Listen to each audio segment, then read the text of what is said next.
The small city with the large heart, and your host, Dana the Hater Clark from St. Petersburg, Florida. Also co-hosting Murray E. Baskerville from Gotta Be More Careful, Baltimore, Maryland.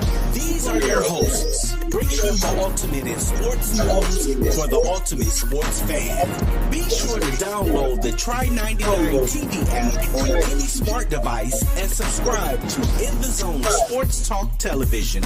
The cost is $4.95. Thank you in advance for your support. Now sit back and prepare to get into another episode of the Just Us Sports Talk Show. Here.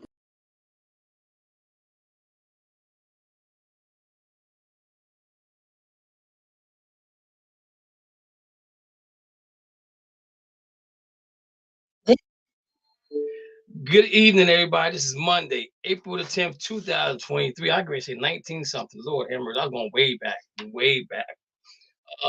Hopefully you guys had a great Easter Resurrection Day, however you want to call it. Hopefully you understand the purpose of Easter.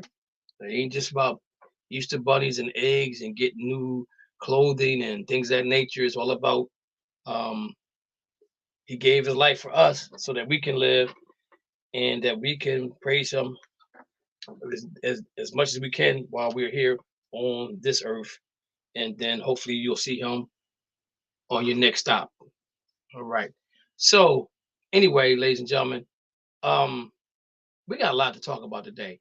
Exciting because we're coming on 30 minutes earlier than usual because we left a lot of stuff on the table last week because we had some great conversations going on about a lot of good things. So we're still going to piggyback on some of the things we talked about last week, but we're also going to delve into some other things. Like we're going to do the mock draft, the top 5 mock drafts of everyone that has one. Hopefully we'll have our friend Dana on. We'll have Lou on. We'll have Steve on. We'll get a different perspective on everybody's draft picks and who they like and who they don't like and how this thing's gonna pan out, and where we're gonna go from there. So, but before, baseball season already started, and I'm gonna tell you right now, Tampa Bay Rays is on fire early. I guess they need to get. I think they need to get that quick start because I think the Yankees are gonna be right there at the end. So let's go ahead and start this thing off. In the American League, you got Tampa Bay Rays who are 9-0. They've won 9 in a row. You got the New York Yankees who are 6-3, who has won 2 in a row, 6-3 in the last 9. The thing about the Rays, let me go back to the Rays, is they're a plus 57, and the Yankees are a plus 19. The Toronto Blue Jays are 6-4, but they're -4. The Red Sox is 5-4, but they're plus 12, which is crazy. Baltimore Orioles starting off real slow. They're 4-5. I think the Baltimore Orioles gonna get it together because they was right there at the end last year. I think they just, the weather got something to do with it a little bit down in Baltimore. It ain't the best weather, but it ain't the worst weather either.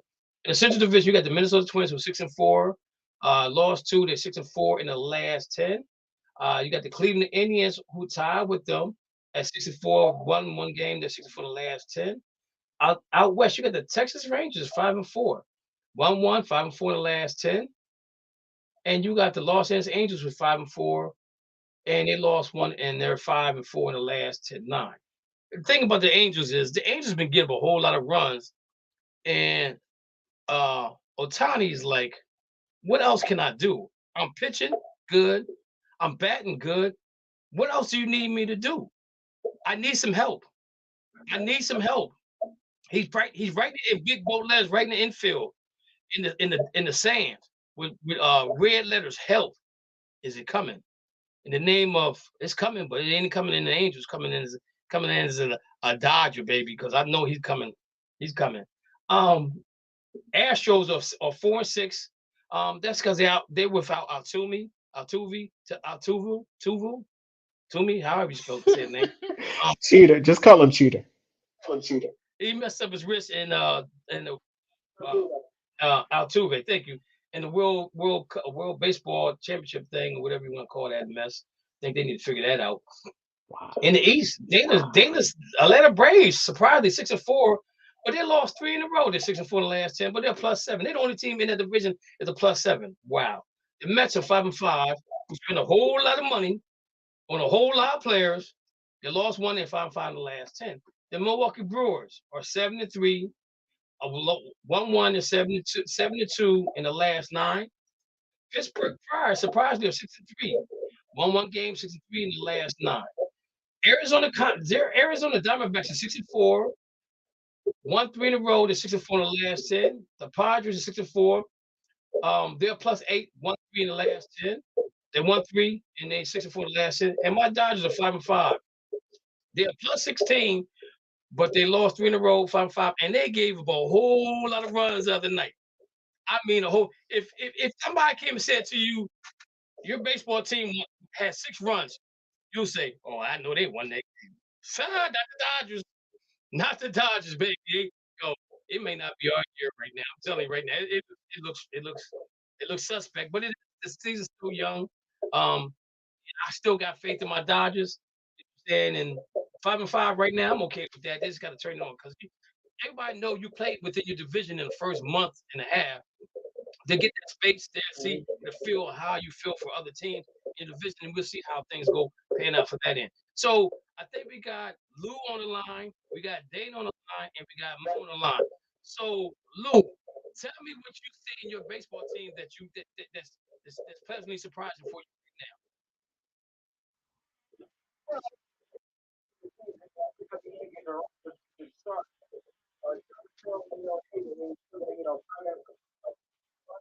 How the Yankees are handling whatnot. The judge, hey, he's on the 20-star record, got 3 home runs and whatnot. I do have our manager from Jersey. He's doing good. He had a great first outing. So I like what we see from our hitters so far. Pitching, yeah, that needs a little work. I mean, because they know how to surrender some lead. So we got to work on, especially overall. I'm very pleased with the Yankees have been handling the season so far. All right. Mo, you're a Yankee fan. You agree? Disagree? What you see? I agree. I like to see that Judge has actually got his 3 home runs. I love to see that Volpe is playing good defense. He's not hitting the ball as well as I would like to see, but I'm glad to see that we're still winning while he's actually getting acclimated to the major leagues. What I really love though is Torres. Torres is getting on base. That's why he's hitting leadoff today, and he's actually hitting the ball with hard contact again. So hopefully, if he gets his back going, we might actually have a chance because the pitching, I think, is going to be better once we get healthy. So I ain't worried about that right now. It's too early to worry. All right. Let's see what Dana got to say about the Atlanta Braves. That's in first place. Dana, what you got to say about the Braves? Oh man, like so I just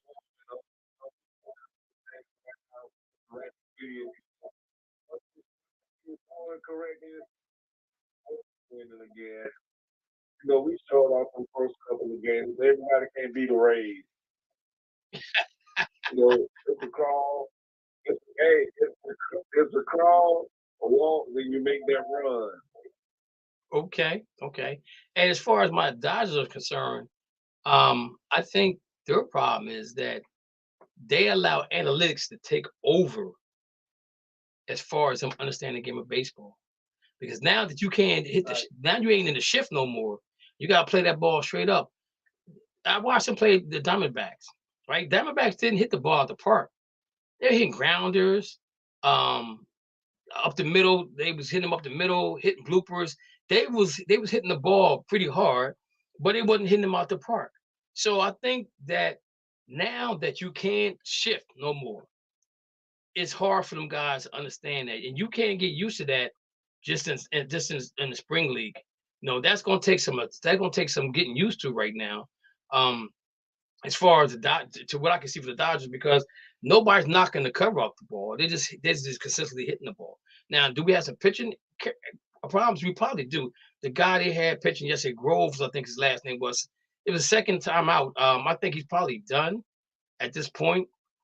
He given up. I think he averaged like almost six hits a game or something of that nature.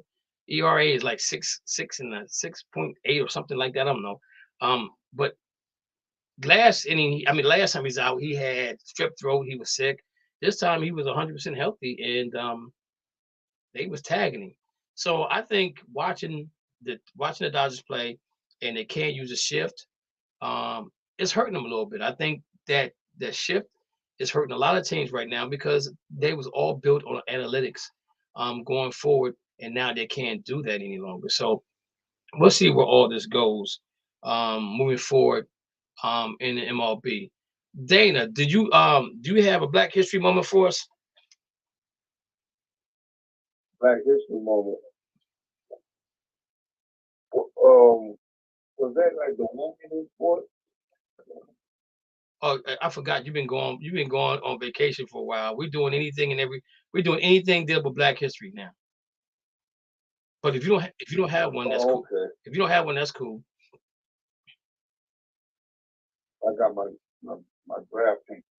Okay. All right. So I'll let Mo go first last week. I'm gonna go first this week. I'm talking about, you got a lot of people you probably don't know who this young man is. Robert Henry Lawrence Jr., born 1935, lived in 1967. He didn't live long. You know what I'm saying? He was around for approximately, what I want to say, that's 32 years. He's young. He's real young when he passed away. Robert Henry Lawrence Jr.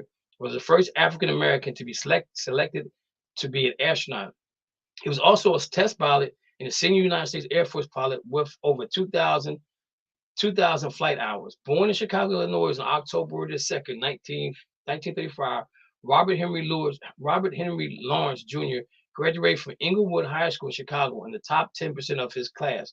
In 1956, he graduated from Bradley University with a BA in chemistry. While in college, he enlisted in the Reserve Officer Training Corps, ROTC, and distinguished himself, receiving commissioned second lieutenant in the Air Force Reserve Program. In 1956, Lawrence completed a flight training at Malden Air Force Base and was designated Air Force pilot. Over the next decade, Lawrence accrued over 2,500 hours of flight time, with 2,000 of those hours in jets. By the age of 25, Lawrence had completed Air Force assignments instruction pilot at Germany Air Force Training. The Air Force later assigned Lawrence to flight test the recently developed Lockheed F-104 Starfighter. Lawrence investigated glide flight characteristics necessary for the design unpowered spacecraft returning to Earth from orbit. NASA cited Lawrence for his accomplishments, including a crucial flight maneuver dated that is, in the agency's words, contributed greatly to develop a space shuttle. While still in the Air Force, Lawrence earned a PhD in chemistry from Ohio State University in 1965. In 1967, Lawrence was selected as an astronaut to the Manned Orbital Laboratory, making him the first African-American astronaut selected for space travel. The Manned Orbit Laboratory program was procured to the shuttle program. Just 6 months later, in December of '67, Lawrence was the backseat passenger flying instructor to a student pilot learning to steep descent glide techniques. The pilot flying the F-104 made an approach to land, but flared too late, causing the jet to crash. The pilot of the plane ejected successfully. However, by the time Lawrence ejected, the plane had rolled onto his side and was on fire. Lawrence was killed instantly, leaving his wife Barbara and son Tracy Verberhart for prestigious award of Lawrence. On December 8, 1997, Robert Henry Lawrence Jr. name was inscribed on the Space Mural at Kennedy Space Center in Florida. The mural was dedicated in 1991 to the honor of the astronauts who have lost their lives on space missions of training.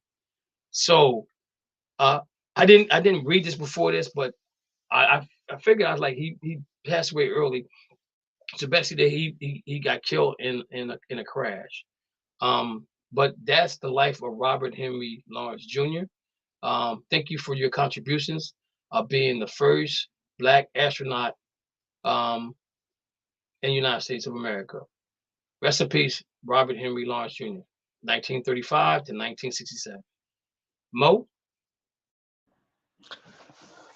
All right, so I'm going with Charlie Shifford, better known Charles Luther Shifford, born June 2nd, 1922, Yes, 1922, over 100 years ago. He died February 3rd, 2015. The reason that he's important to me, though, is he's the first African American to play on the PGA Tour. As we just went through the first major of the year, we saw Tiger Woods couldn't finish, unfortunately, but at the same time, he made another cut for the Masters. So the thing about it, though, that really stands out for me, for Charlie, is he's the first black man to actually be on the PGA Tour. Do you know what it's like to be? If y'all remember Chappelle's show, you know you don't ever want to be the first black person to do anything. So you already know what happened out there on the golf course. You know they weren't quiet for him, or they might have been like, or whatever they wanted to say in the background of the golf tour. But the thing about it was he was inducted into the World Golf Hall of Fame in 2004. But the most important thing about him that I found was Lee Trevino. You know, one of the greatest golfers of all time. Most people want to talk about him. He was in some Adam Sandler movies. He's been in a lot of different movies off of that. But he said you have to put him in the Jackie Robinson category. Tiger Woods named his son Charlie after him and referred to Sifford as the grandpa I never had, and that without Sifford, I probably wouldn't be here. My dad would have never picked up the game. Who knows if the clause would still exist or not, but he broke it down. He broke down the color barrier in golf. So we've talked about Althea Gibson being a golfer and also being a great athlete herself. We've talked about Wilma Rudolph. So what we're really trying to let you guys know are the pioneers that have made us to where we are to take over sports. Tiger Woods, known as the best golfer ever. Most likely him and Jack Nicklaus go down that way. But at the same time, without Charlie Schiffer, he'd have never had that opportunity. Charlie won two things on the professional tour. He won two PGA tours, in the Greater Hartford Open in 1967, and he won the Los Angeles Open in 1969. He did not win a major. He did win on a playoff in the Los Angeles Open. He did also win on the senior PGA tour. He won the Sun Tree Classic in 1980. So over his lifetime, he had 22 wins. Some of those were on the Negro League PGA Tour. Yes, they had a Negro League PGA Tour. It's kind of funny. Always got to be separate but equal. The United Golf Association's National Negro Open, he won 6 times. But the most important thing is we think about this is Tiger Woods loved this man so much to name his son after him. And I did not even know his name.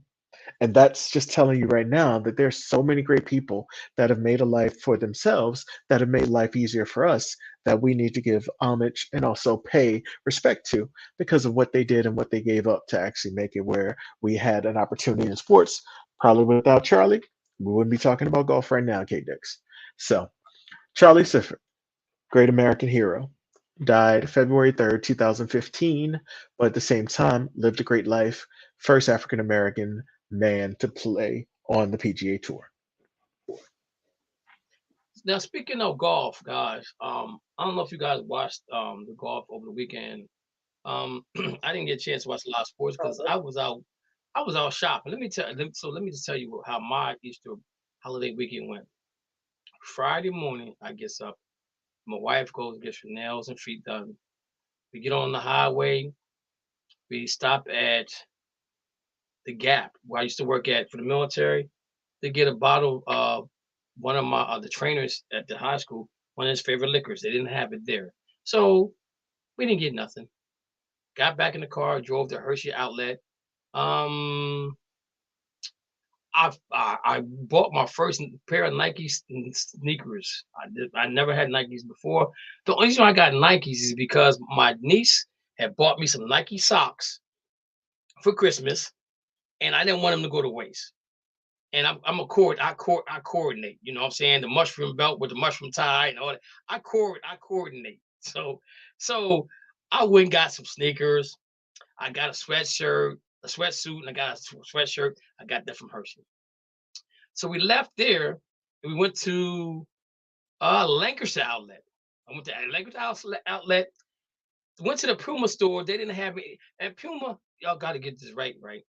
I'm not a thin guy. And I'm not a slim guy. Don't make everything you buy for slim people. Because if you do, you're gonna run out of business. Because people like me who like Puma, I need something that's gonna fit well. The slim guys, I'm not in the slim. I'm not a slim guy. I'm not in the slim. I don't want nothing tight on me. I don't like the elastic around my ankles and none of that. I like to have loose pants at the bottom. You know, not a Puma. So hopefully you can get that right. Okay. So didn't get enough of Puma. I did get some cologne, and I think I got my daughter a birthday gift. And my wife didn't get anything. So we left there and we went to King of Prussia. We walked around King of Prussia for a while. I took my watch to get a battery, right? So the lady says, come back at 7:10 because we close at 7. So we get there at 7:11, 11 minutes before 7, and she's not there. And I'm like, what's going on? Where's she at? My wife says, Kevin, she just walked past you. I said, I really wasn't paying attention. So we're there till 5 minutes to 7. She walked back. She said, oh, I can't take a break. And I said, well, you can take a break, but you told me to be back here at a certain time. So why would you take a break during the time period you told me to come back here? So I'm going through all of this and then get my watch, get the battery. Then they had the nerve to send me a thing on an email that asked me how to rate them as far as the service is concerned. I said, they really don't want my rate because I'm not going to give them a good one. You know what I'm saying? It's not going to happen. So we left there and we drove to the Mall Dreams, I think it is. Not too far from where Lou lived at, because when we went to see Lou, we stopped at the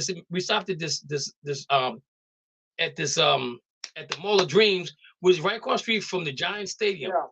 They got, man, I'm telling you guys, Dana, you won't never see it because you live down south, but Mo, if you get a chance to go to this place, they got everything you can think of in this mall. They have indoor water rides for kids. I'm telling you, it's like a small amusement park. I swear, it is so nice. And I'm gonna tell you, the only thing they're missing is a theater. If they need a theater, yeah. And they need like not Chuck E. Cheese, but what's the names that they have? The thing you can play games in. I can't think of Dave and Buster's. Dave and Buster's. Yep, that they need a Dave and Buster's and get a Dave and Buster's in a theater, and you on point, right? So we in there chilling and everything. So we go to play golf, putt golf, right? Glow in the dark. Yo, it was a lot of fun, man. I beat my wife by 1 point. Yeah, I'm proud of it. Beat by 1 point. We sat down and we ate Popeye's chicken. Did some shopping. Then that was Saturday. Came back Saturday, watched TV, rested, relaxed, went down to the bar, got a couple of drinks. It was Italian restaurant, it was Italian hotel who had an Italian person singing, which had a reception on the other side, and they had a guy singing on the other side. So we didn't go to that because we're not Italian. I mean, I wouldn't mind going down there because I could have got my drink. I could have got my drink on, actually. You know what I'm saying? I could have got a lot of free drinks. Probably only 2 blacks in there. Whole thing. Could have got and the lady was making these martinis, man. I had already started drinking White Label. So I didn't want to mix my drinks up. But if I knew she could make the martinis, like I could have got me a dirty martini. I could have got me a chocolate martini. I could have just been martini on down all night long. But I started out that White Label because it didn't have no Parmesan. You know what I'm saying? So we left and got the bottle of Balvenie, I think it is, for my friend. So on the way back, we was gonna get a pizza, right? Well, we go in a restaurant. My wife is going to go order the pizza, and as I'm leaving, I'm walking to go to the bathroom. The guy stops me and says, "Hey, where you going?" I said, "I'm going to the bathroom." He says, "The bathroom's not open." He said, "We're not even dining in." I'm looking around, and I see people sitting down eating. Now they want people the same color as me, but they sitting down eating, right? So I said to myself, I'm going to use the bathroom. He said, "You can go to the Subway, use the bathroom." I said, "But I'm not buying anything from the Subway. I'm buying something from you." So I go to my wife. I said, put that menu down. Let's go. I said, we're not buying anything from here because it didn't make sense. We're not doing any dining in, but you had people already in there dining in. You know what I'm saying? If you could just said, we don't serve black people, I'd have respected you more. You know what I'm saying? And I said to him, well, my money's green like everybody else. I spend it somewhere else. So we didn't get nothing from them. We ordered pizza. Pizza was good. So we just chilled. Sunday we get up, we on a drive back home. So that was my weekend. That's how I kind of spent my weekend doing what I was doing. But again, it was a lot of fun hanging out with my wife. We did a lot of bonding, man. I'm telling you right now, we bonded. I found out that her baby toe has a fingernail. I mean, has she got a toenail. She got a nail on her baby toe. I ain't got no toenail. I ain't got no toenail. Your wife secrets, man. I ain't got no toenail on my baby toes, but I know she got them. Well, get up in trouble. No, I'm just telling. I don't have. When I go get my feet done, I don't have no toenail on my baby toe. I'm just saying, but that comes from wearing boots for almost 30-something years. So it is what it is. So basically, that was my weekend, ladies and gentlemen. But anyway, I guess I went on a tangent. I don't know where I was going with that. But anyway. You went on a big tangent, bro. Yeah, I know. So anyway, let's talk about Odell. We going off a track right now because Odell Beckham signed with the Baltimore Ravens. So I'm going to ask Dana, do you think he did it because he get a chance to play with Lamar Jackson, or do you think he got it for the bag? Just answer that question, and then we're going to move on because we're going to go back to the answer you're going to give us. Okay. He did it for the bag. Okay, good. Lou, do you think Odell Beckham did it for the bag, or do you think he did it to play with Lamar Jackson? He did it to play with Lamar Jackson. Right there, going to ask you in the NFL. Okay. I think he did it for the bag. Mo, I think he did it with both because he knows to get another bag, he got to play with Lamar. Because if he ain't playing with Lamar, he ain't getting another bag. That's just how it is. Okay, so Lou, tell us why you think your answer. What was your answer again? They wanted he went with Lamar. They think maybe with him and Lamar, they can help maybe win the Ravens a Super Bowl title. Okay. Dana, why do you think he went for the bag? Nobody else is going to pay him that money. I hate to say it, I kind of agree with Stephen A. Smith. Because there's no guarantee Lamar Jackson for the time back with the Ravens for $32 million. Odell wanted 20. Odell wanted 20, got 18, 15 guaranteed. He's going to get throwing him the ball. Now he got what he wanted. Okay. All right. Mo, you want to go next? You still got to have somebody else to throw it to you to make that last $3 million. Yeah, you got 15, but he wanted 18. He wants 20. So with that, and he posted the part about him showing with himself with Lamar. So you never know what it's going to be. All you got to do is just think about it like this. He is going to the Baltimore Ravens, but he's going to be playing for the Cleveland Browns. You know what? He's the only person can analyze something that minute, that he's playing for the Baltimore Ravens, but he's playing for the Browns too. So I'm gonna say this. I think he got the bag. I think he went for the bag because I don't think nobody else was gonna give him that type of money. And I think even though he said that he talked to the Jets and the Jets didn't want to match it, right? So let's say this. Okay, we believe that Aaron Rodgers will be a New York Jet by trade by the draft day. During the draft day, they're going to make this trade. Okay. Do you think Aaron Rodgers and Odell spoke? I don't know if they did or didn't. Do I think that Lamar and Odell spoke? Nah, I don't think they didn't. I think after Odell made the commitment to Baltimore, and I'm gonna say I think this is how it went. He went to Baltimore. They said, "Okay, you want 20? We give you 18. We're gonna give you 5 guaranteed, and the other 3 is gonna be on the back end. But if you leave, then the deal's off the table. Because if you leave and you go to the Jets, and the Jets don't give you what you want, this deal's off the table. We're done. We're not going to come back. We're not going to renegotiate our contract that we just gave you. So that's why he said he called the Jets. He didn't say he went to see the Jets. He said, I called the Jets. And the Jets said, oh, no, we're not giving you that.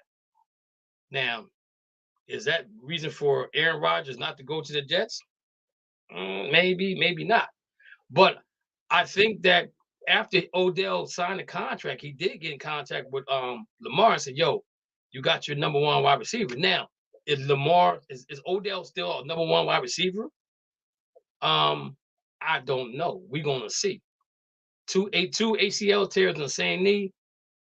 That doesn't sound good, but we know he's in shape. We know he can catch the ball.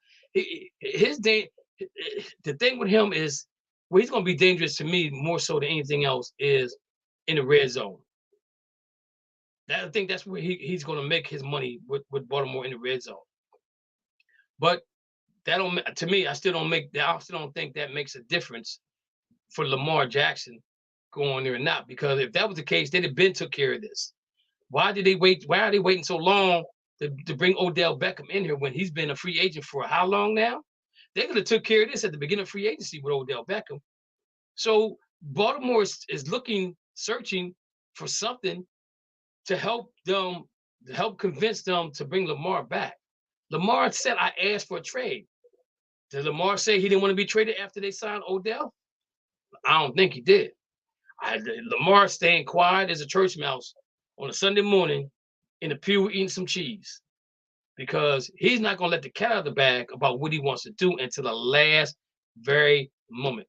Come July, that's when he might sign it, right? But he said that he wants to leave. He wants to be traded.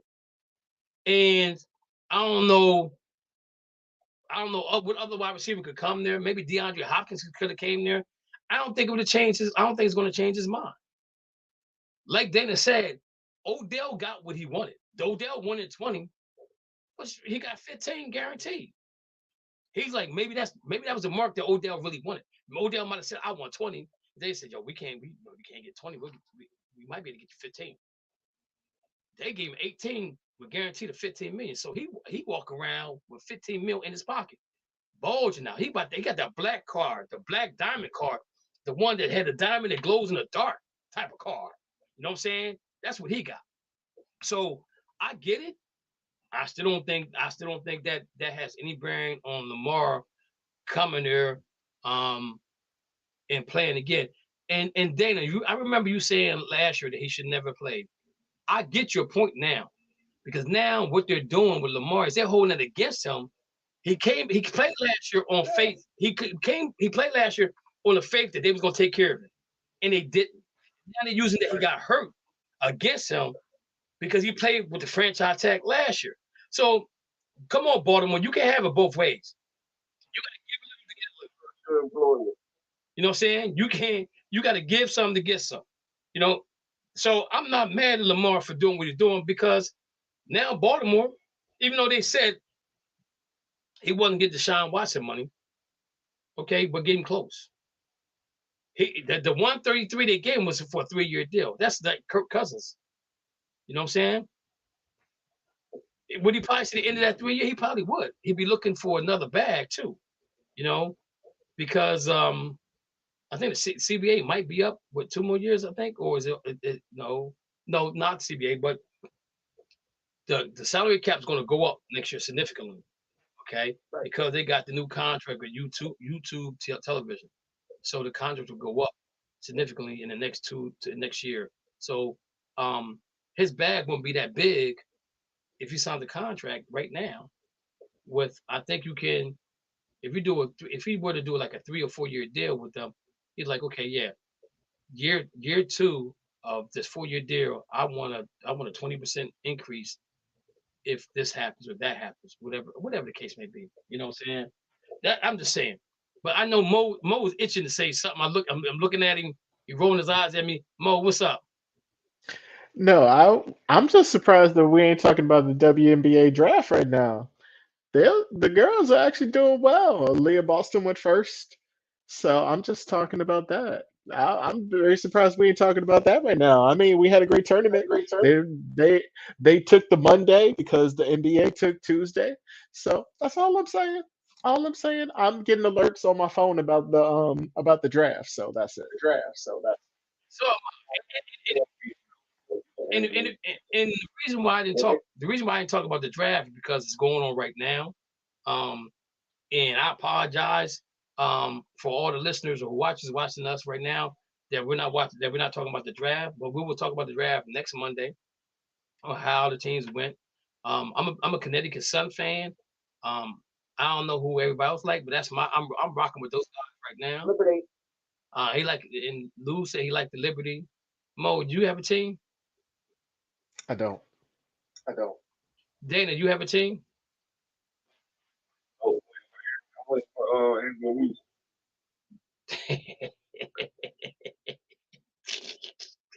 Yeah, you a starter, man. You ain't nothing but a S starter. That's all you are, Dana. So Right. so you said you waiting for Miss Reese. That's what you said. You waiting on Miss Reese. Yeah. Mm-hmm. That's one way for it.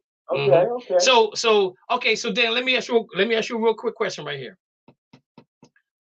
Who you gonna pick between Reese and what's her name? The kid from Iowa, the young lady from Iowa. Clark. Who you gonna pick? If you had a draft, who would you pick right now? I'm going. Now, see, we need some basketball. I need you. Wait a minute. Before you answer this question, I need you to be very clear about the answer you about to give. I'm sorry. You know we're gonna play this back if you're wrong. So be very clear about the answer you about to give us. Go ahead. You got the floor. For the picture, Angela Reese. For the score, Caitlin Clark. You can't pick both, Dana. You can't, Dana. You got the number one, Dana. You got the number one draft pick in the WNBA. Who are you picking? Okay, Angela.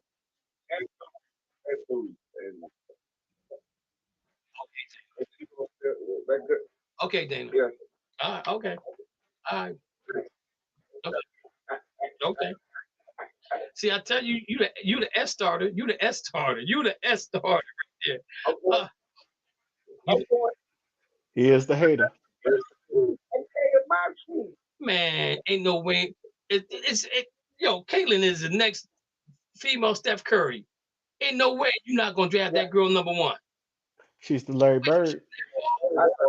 Caitlin Clark. It's too close. It ain't even close at all. It ain't even close at all. Oh, okay. Yeah.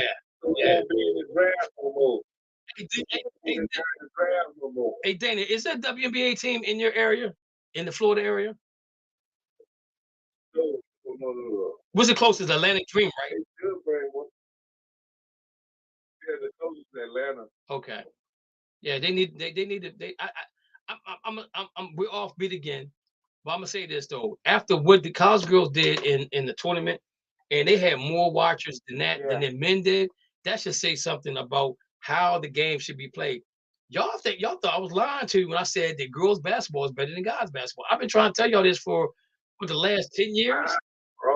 I've been trying to tell you this for the last 10 years, man. I've been telling y'all this. It's the rivalry. That's what I'm talking about. Because you know why? They're not friends. They're not friends. You know what I'm saying? And they took it personally. The boys are you play AAU with the dude that you're going to go a championship game against. You ain't gonna go hard against him because y'all boys. You're right. It's wrong. It wasn't nice basketball.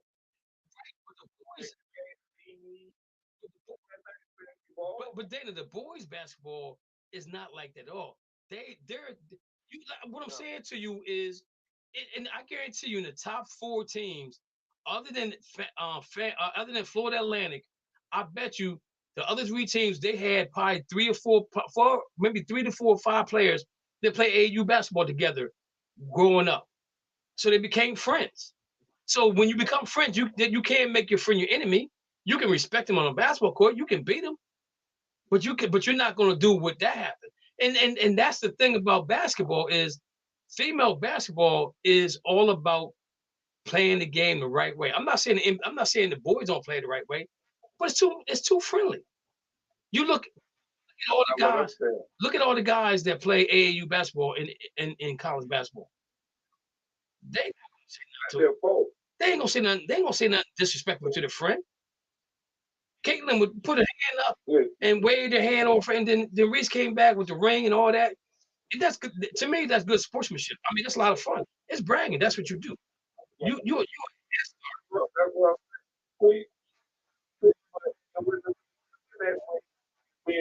basketball.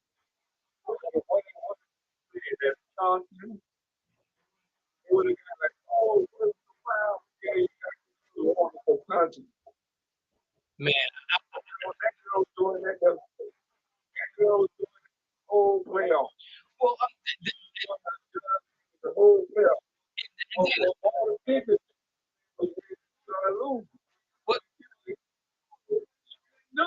but I get your point, Dana. But at the same token, though, in college basketball is different than NBA.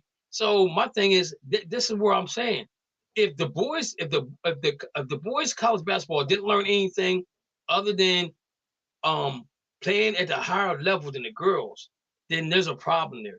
And if you want to say it was a white or black thing, so let it be that, okay? But the ratings because it was all about who wants to see who win.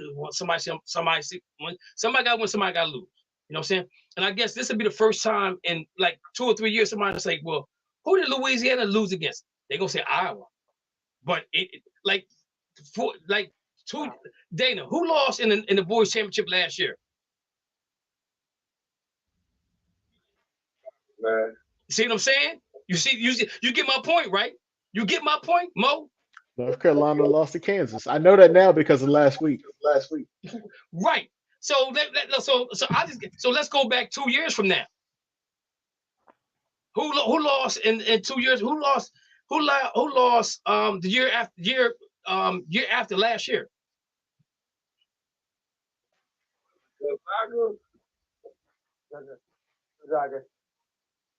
Who did he play, Dana? Oh, they played Baylor. That's right. Right. No. Baylor. See what I'm saying? You see my point, right? You see my point. So, like I'm telling you right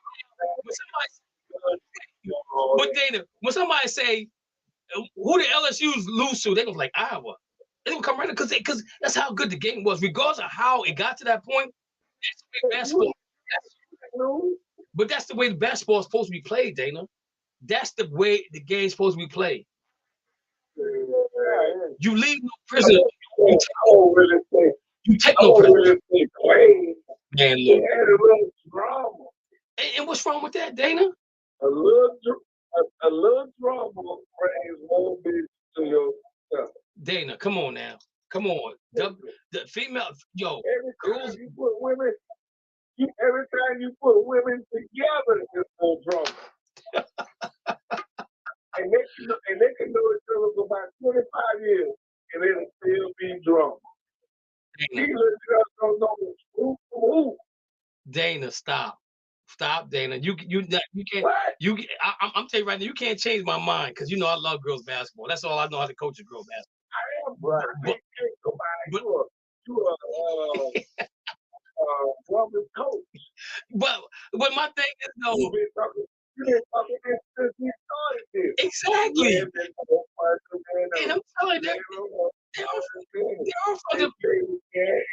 they are fundamentally sound. They're fundamentally sound. But see, the thing about it is, if they shoot if they make a layup, right, they use less energy than dunk the basketball. Now you waste all that energy to dunk the basketball.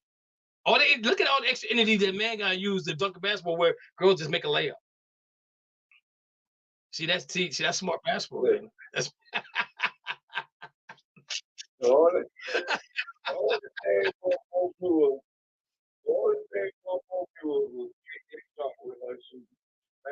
Yo, I don't care. That the Final Four was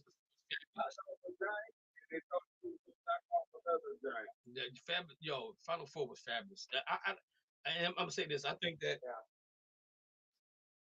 women basketball need to feed off of this. WNBA need to feed off of this, and they need to look at redoing something else for this because they need to take this and run with it. I think they need to also, and as they should, Dana, as they should. Females need to get paid.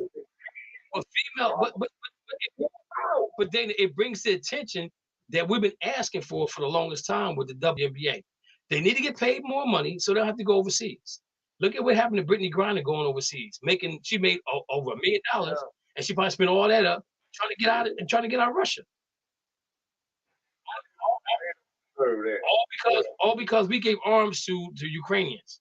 You know what I'm saying? She had nothing. Maybe she might have brought a little hash or whatever that she usually bring back home with anyway. You know what I'm saying? But the thing about it is, though, is that now what Russia has done is they have hurt overseas basketball for females. Ain't no female going to Italy or Spain. They're not going anywhere over there no more. They might go to Japan. They might go to China. Well, I don't even know about China.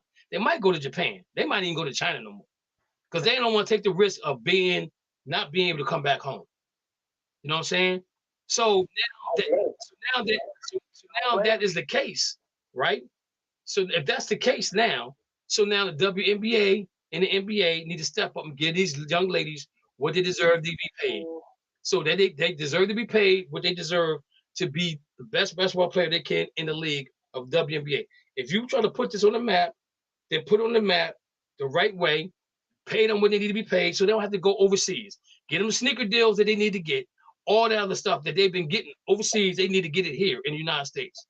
You know what I'm saying? Because they deserve it. Because now you've seen how good the girls are, even if it's a rivalry, even if it's a black or white thing, whatever the case may be, let it rock. Look at Larry Bird and Magic Johnson. Look what they did to the NBA back in the day. Okay? It was a black and white thing for real. You know? Everybody kept saying to me, how are you going to be a Celtics fan, Larry Bird? And to be honest with you, I was rooting for Magic Johnson in the championship game. Little did I know that Boston had already signed Larry Bird before he left college. I like to my dad, I said, can we get Magic Johnson? My dad's like, well, they already used a draft pick on Larry Bird. I'm like, what? I said, man, I want Magic. You know what I'm saying? So it ended up being what it ended up being. You know what I'm saying? So it is what it is. So let's okay, thank you, Dana. All right, so let's talk about the NBA right now. The NBAPA won't lower the minimum age for a draft as part of the next CBA. So LeBron, do you got another 3 years left in you? Because your son's is he a senior this year? Yeah. Okay, he's a senior this year. So that means he gotta play 1 year of basketball, which is next year. Okay. And then he gotta get drafted that following year. So now the question is, where does he go? And does LeBron have another 2 years left in him? Orlando. Or you said Orlando? Yes. You talking about in the 2024 draft? Is that what you're saying? Whatever. Yep. No Magic. Okay. And if that's the case, then that's where LeBron's going to go. But I mean, it would be a great thing to be able to play with your son. Look at Ken Griffey Jr. and getting a chance to play with his dad. That's a milestone to be able to last that long to play with somebody. But there's some people not happy about this. And I'm on the side of not lowering the minimum age. I think the way they have right now, I still don't like the one and done, actually. You know what I'm saying? Because even if you do the one and done, you graduate 17, you play 1 year of college basketball, which is 18, you get drafted at some point in time, you turn 19, so you're 2 years from 17. You're 2 years from being able legally to go out and drink and party and stuff like that. So your teammates can't party, but you got to stay in a hotel. Don't be like Ben Simmons and try to act like you're 21 at the boss.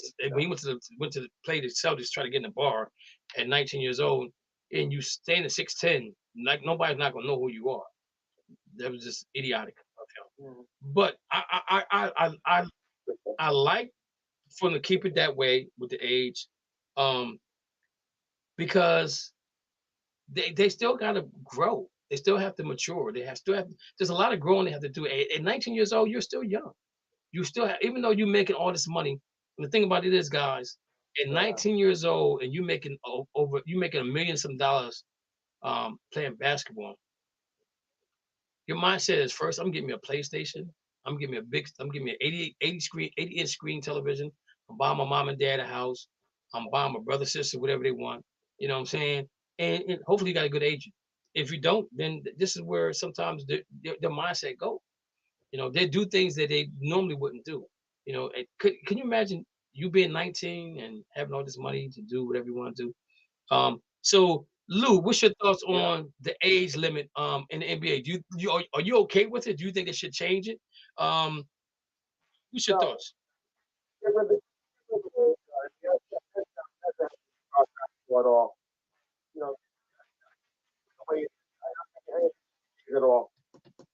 Okay. Dana, what's your thoughts?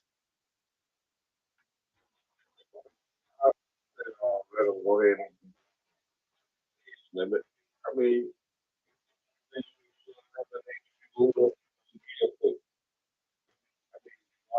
Kobe, man,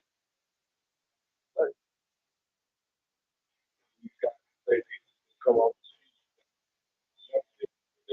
Why? Go ahead and do it until 4 years. Eliminate competition quickly. Well, now this is how it works now, Dana. Even if let's say let's say you do get rid of the one and done, and you say, okay, the minimum age is 17, because that's the year you can graduate from high school. Okay, so let's say you do that. Okay, so now the way the NBA is set up is they have a camp that says, yeah, you're not ready to come to the NBA. Go to college, play your one and done, and come back and see us in a year. Okay.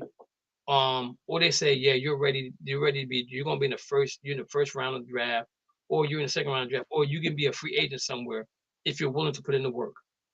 Or you can go overseas and put in some real work over there, and then you can come back and find out if you're eligible to play in the NBA. Okay. So those are the scenarios that they sent them through. So I think that, and like you made a good point about Tim Duncan. He played all 4 years. And I got an article here we're gonna talk about way down the line about how many players are in the NBA right now that have played 4 years and have made a good career of it. As far as them playing the minimum 4 years in college basketball.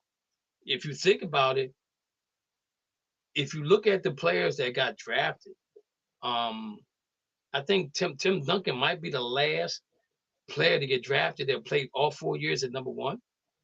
And look how special he was in NBA compared to other guys that got drafted. I have to go look that up, and let me write that down. Tim Duncan,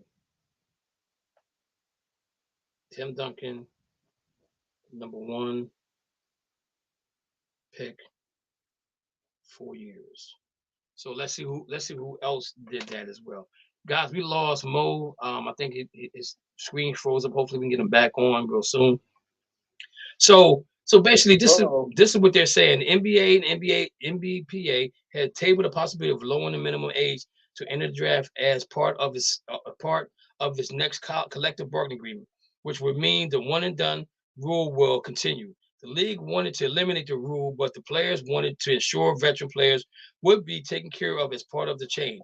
NBA owners and executives were largely indifferent, fully against returning to high school gymnasium to evaluate players, and even less enthusiastic by the idea without concession for the NBA PA on provide increased access to pre-draft players' medical information and increase participation in several elements of the draft combine. The rise of financial opportunities for non-NBA players has softened the NBAPA believes there are needed to be aggressive push for lowering the draft age. So Dana, see, this is what I'm saying. So they got to go through all this stuff in order to qualify to get to that point where they want to be eligible to play in the NBA. Any other questions, guys, in concern? Any questions for that at all? Let's see. I got some. Nope. Okay, so I'm looking at sources in the table. They're talking about ages here on this one right here. So let's see here. Okay, so in other words, and also dealing with this the CBA. Warriors Draymond Green goes epic on Twitter rant after new CBA players lose again. Clearly not happy with a couple of aspects. The new collective bargaining agreement, the NBA and the NBAPA agreed upon a Friday. For those who missed it, the NBA and the NBAPA made sure that a lockout would be avoided before the 2023-24 season. After agreeing on the new CBA that runs through 2029, while it has yet to be reviewed by the owners and the players before being made official, it's certainly a positive step in the right direction to ensure the continuation of the league, which is good. Among the changes in this new CBA included the new in-season tournament and its cash prize, as well as new luxury tax barriers for teams that prevent them from racking up salaries without concern of luxury tax, therefore increasing parity in the NBA. So basically what they're talking about is the Golden State Warriors organization who don't give a damn about the luxury tax. They pay for every $1 they over, they pay $5. Every $5 they over, they pay $10. Every $10 they pay $50, and so on and so on and so on and so on and so forth. So forth. They basically said, I don't give a damn about the luxury tax. I'm winning championships. That's all that matters. That's basically what they're saying. So now the NBA, the other owners are pissed off about this because they're like, yo, when you keep doing this, we're never going to get ahead. We're never going to get those players that we need to come to our team because you're winning and you're winning and you're breaking the rule. Even though you have the money to pay the luxury tax for everything, you're still going to be a competitive team where the other teams in the market won't be competitive like the Portland Trailblazers. You know what I'm saying? They're not going to be competitive because they don't have the luxury of playing deep into the playoffs or get to the Western Conference Finals or even get to the finals to say, yo, next year we don't care about the luxury tax because we may be one or two players away from making the NBA Finals. So we add these two players and we don't care about the luxury tax because that's what Golden State has been doing. Okay, so Draymond's a little pissed off about that, and maybe because now Draymond may not be a Golden State Warrior next year because of his contract being done. And if they can't go for the luxury tax no more, which I really think that the NBA need to have a hard cap because that way everybody's on the same playing field. If you can figure out how to get away with the luxury tax, with a hard cap and still win, then so be it. Yeah. But if you don't care about the luxury tax at all, you know what I'm saying? And they just at the point where like for every $100 over the luxury tax, they got paid $500. They don't even care because they won a title last year. They have a good chance to win the title again this year. You know, if everybody stays healthy, they can win on the road. Okay. However, Green is particularly disappointed with the aforementioned the rule change. Even went on an epic Twitter rant to make this point. The Warriors especially questioned the new luxury tax barrier. In argument, Green noted that by having a new threshold, teams who have shown the willingness to spend and compete are losing another avenue to pay players. With that, it's only the players who end up losing in the benefit. Players lose again. Shaking my head. Middle, lower spectrum terms do not spend because they do not want to. They want to lose. So increase them spending capability just to increase them. They continue to cut out the middleman, and this is what we rushed into a deal for. Shaking my head, never failed, Green explained. He asked to separate tweet. Never seen someone go to a table with an asset that makes entire machine go and lose every time. Blasphemy. Draymond Green also took issue that the $500,000 reward per player for winning team increased season tournament starting at 2023-24 season. It was rumored before the NBA was planning to give $1 million rewards for each player of winning the squad, but now it cut it to half, which is $500,000. Of course, Green rant didn't stop there. He also kept replying to the fans and critics as he explained his point. One user asked why he's complaining when the NBA players are making millions by playing a sport, to which the Warriors vet replied, "You mean the people who generate billions to make millions? Yeah, those people." Here are most of the tweets about the new CBA. So, Lou, what's your thoughts on the new CBA? As far as now, what I don't like is they changed the $1 million to $500,000. That I'm not happy with that. I think it should have stayed at $1 million if you're gonna put in in season tournament. What's your thoughts? Ridiculous.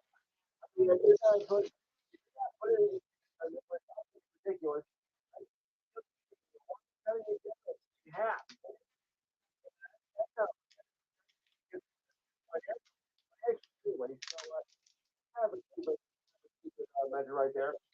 You increase it. Dana, what's your thoughts? Man, I don't know. They're not trying to say that asylum.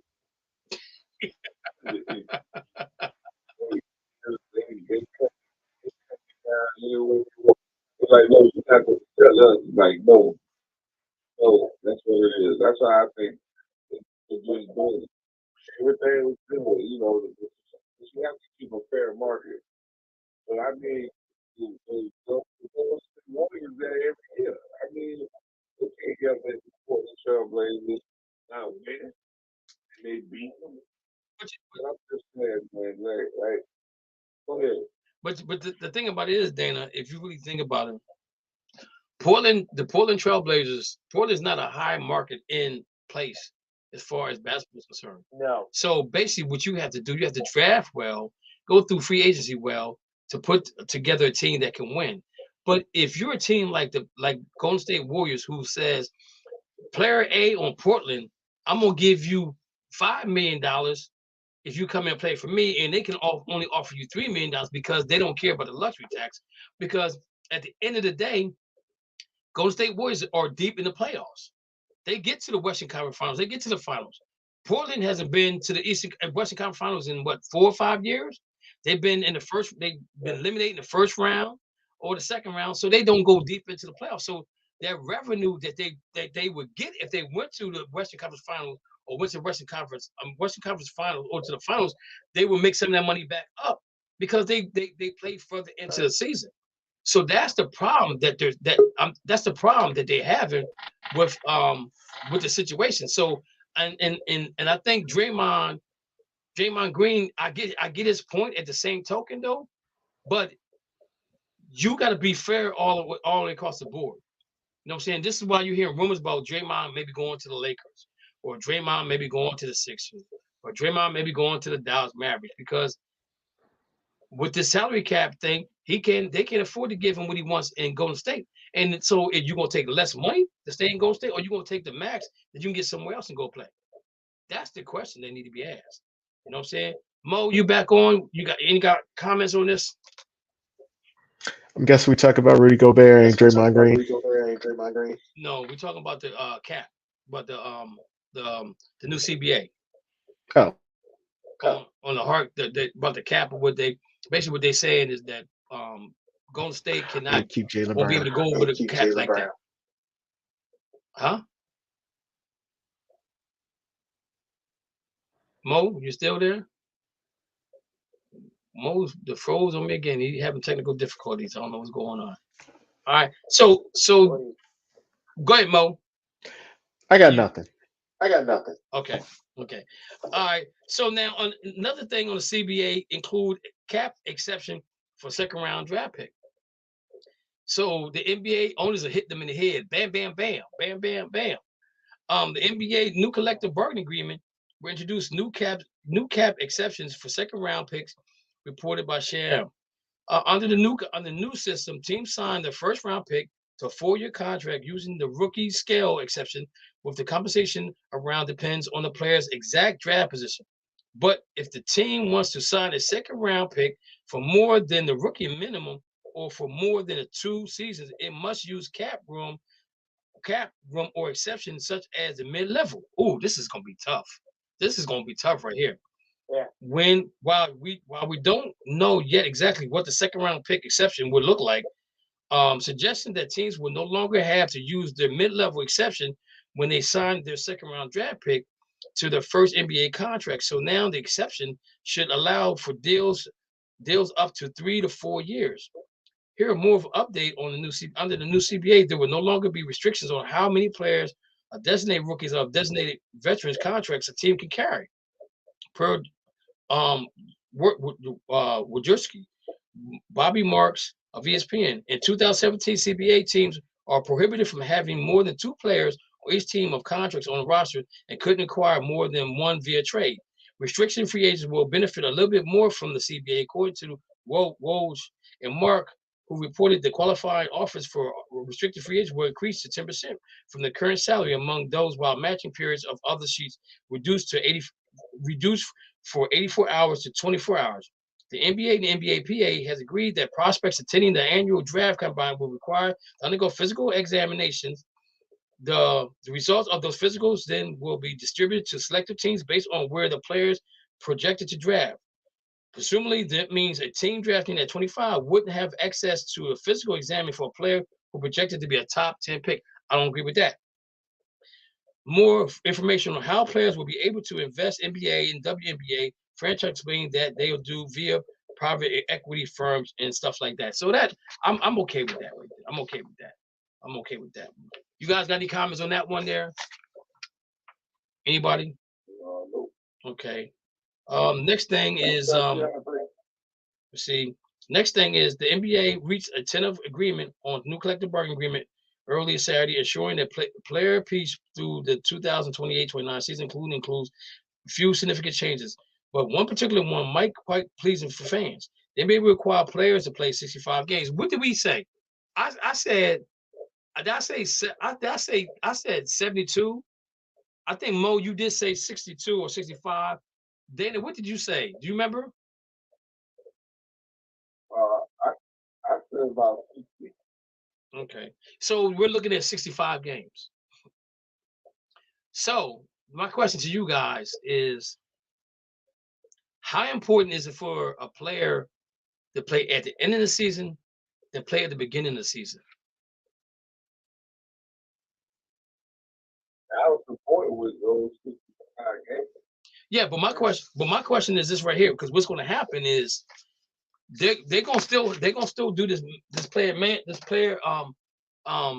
load management thing, but do you do it at the beginning of the year or do you do it at the end of the year? And you got guys that's got to get first team first all NBA, second all NBA, third all the awards going to be a significant. It's going to be a reason why you pick who you pick because of the 65 games that they have to play. But my question to you guys is, what's most important for you guys? To miss 15 games at the beginning of the season, or miss the last 15 games at the end of the season?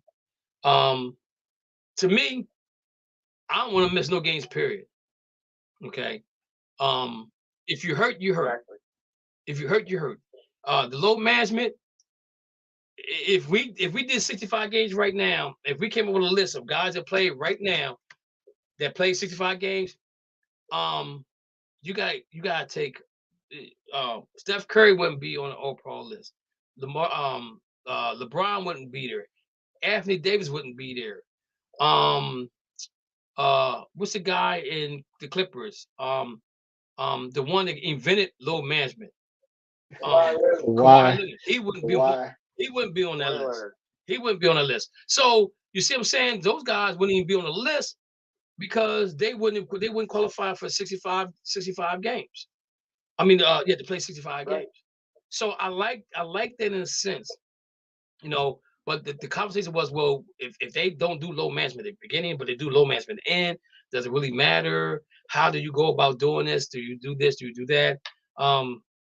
Does home court advantage really matter in the playoffs now? No. Do you want that game 7 to be at home? Do you want that game 7 to be on the road? How do you handle all that? Because if you guys look at the West, nobody cares out the West and who has home field. Anybody scared of Denver Nuggets? Nobody? If you're scared of Denver Nuggets, raise your hand. Just raise your hand if you're scared of Denver Nuggets. Yeah. Yeah. You know what I'm saying? Is anybody scared of the Milwaukee Bucks? Raise your hand if you're scared. I'm scared of the Milwaukee Bucks to a point. I'll raise my hand. I am. Are you afraid of the Grizzlies being number 2 in the West? Anybody scared of the Grizzlies? Raise your hand if you are. Okay. Well, I think because the Grizzlies better than the Grizzlies itself. Anybody scared of the Boston Celtics in number 2? Anybody scared of the Boston Celtics number 2? I'll raise my hand. I'm scared. No. I'm scared. Raise my hand. Number 2. Yes. Yes. Boston baller. Yeah, I'm scared. That's what I'm saying. I'm scared of them at number 2. Number 3, Sacramento Kings. Anybody scared of Sacramento Kings? Raise your hand. Raise your hand if you're scared of Sacramento Kings. Anybody? Anybody scared of Sacramento Kings? Anybody? Just say. Is anybody scared of 76ers? I'm gonna raise my hand. I'm gonna raise my hand for 76. I'm scared of 76ers. I'm scared of 76ers. I'm scared of 76ers. I'm gonna raise my hand. I'm scared of 76ers. Yeah. So see what I'm saying? The West don't care what seed they are. You know what I'm saying? Because you got guys sitting out. You know what I'm saying? You got a lot of guys sitting out out in the West. You got some stuff going in Dallas right now about guys sitting out. It's just crazy. So moving on, guys. If you guys got anybody's got any questions, any concerns, anything like that? Okay, where we at the time? We at 7. We're almost at 8 o'clock, so we good. We got another hour left. So now we had the NBA tournament 2023 schedule projected. So we have tomorrow Chicago Bulls against Toronto. Well, that's Wednesday. Chicago Bulls without the point guard. Lonzo Ball. Lonzo Ball. Okay. He's been out for 2 years. So now my question to the Chicago Bulls, why haven't you addressed this issue during All-Star break to bring in another point guard? Why you never addressed this issue? This is the reason why they didn't trade anybody. This is the reason why they're probably not going to fire their coach, because they felt like Alonzo Ball was the key factor. And if you guys think about this, when Alonzo Ball was playing, they was number 1 seed that year before he got hurt. They was balling. They was really balling with him. Now they don't know if he's going to be. They don't know when he's going to be back next year. They don't even know if he could probably be able to play basketball again. But they did enough to get into the playing game against the Toronto Raptors. So I got the Bulls. Yeah, I got Chicago winning. Yeah, they did. I got Chicago winning against Toronto. Mo, who you got? Does it really matter? Does it really care? Do we really care? I mean, seriously, they all gonna be sacrificed to Milwaukee and to Boston. We gonna beat Miami because Miami's gonna beat Atlanta. Then I think Atlanta gets number 8. So I don't really care about 9 and 10. Just saying. Okay, so he gave us he told us how I really feel. Mo, I mean Dana, who you got? Chicago or Toronto? But they're playing against Toronto. Mo, I mean, Lou, who you got? Raptors. Okay. Lou got the Raptors. I got Chicago. Atlanta Hawks at the Miami Heat. I got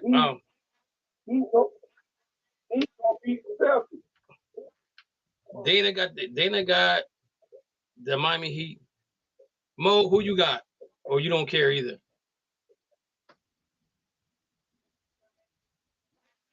Mo nervous. Mo don't care. Lou, who you got?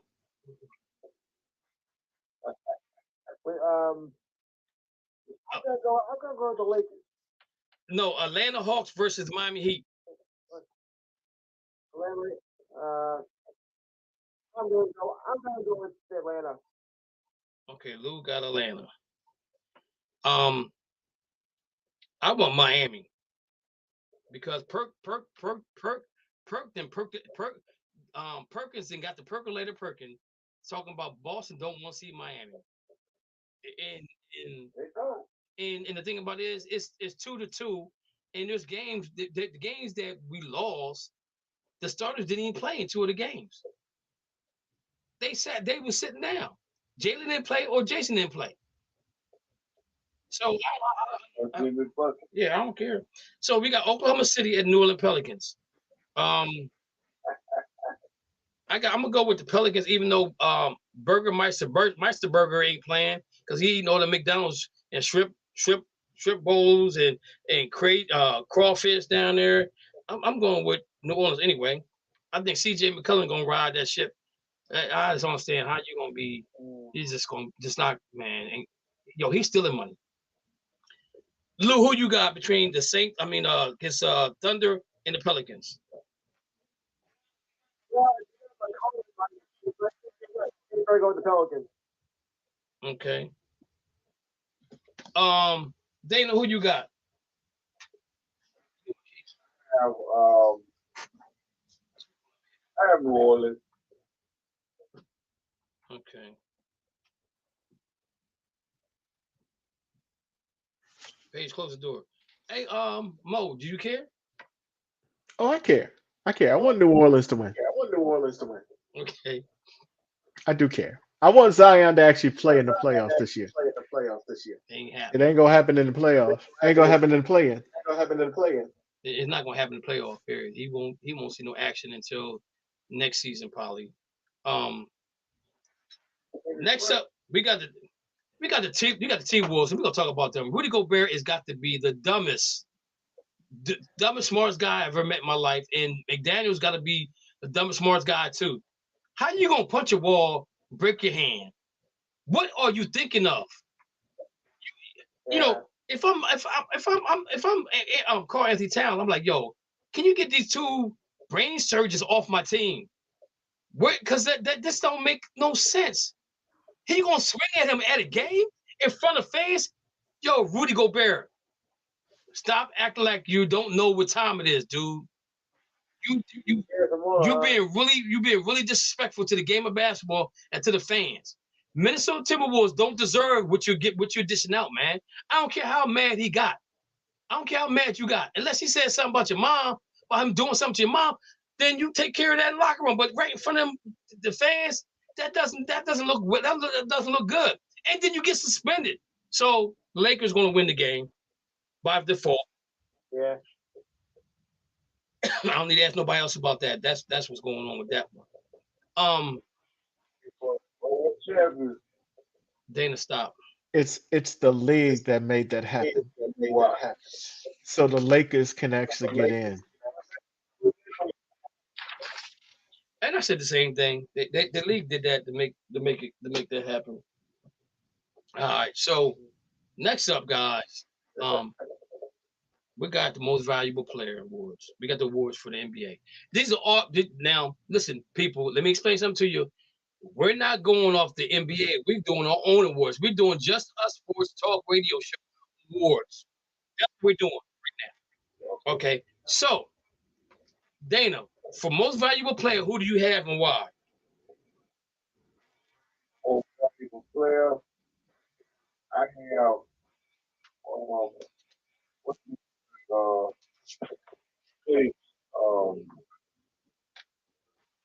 no.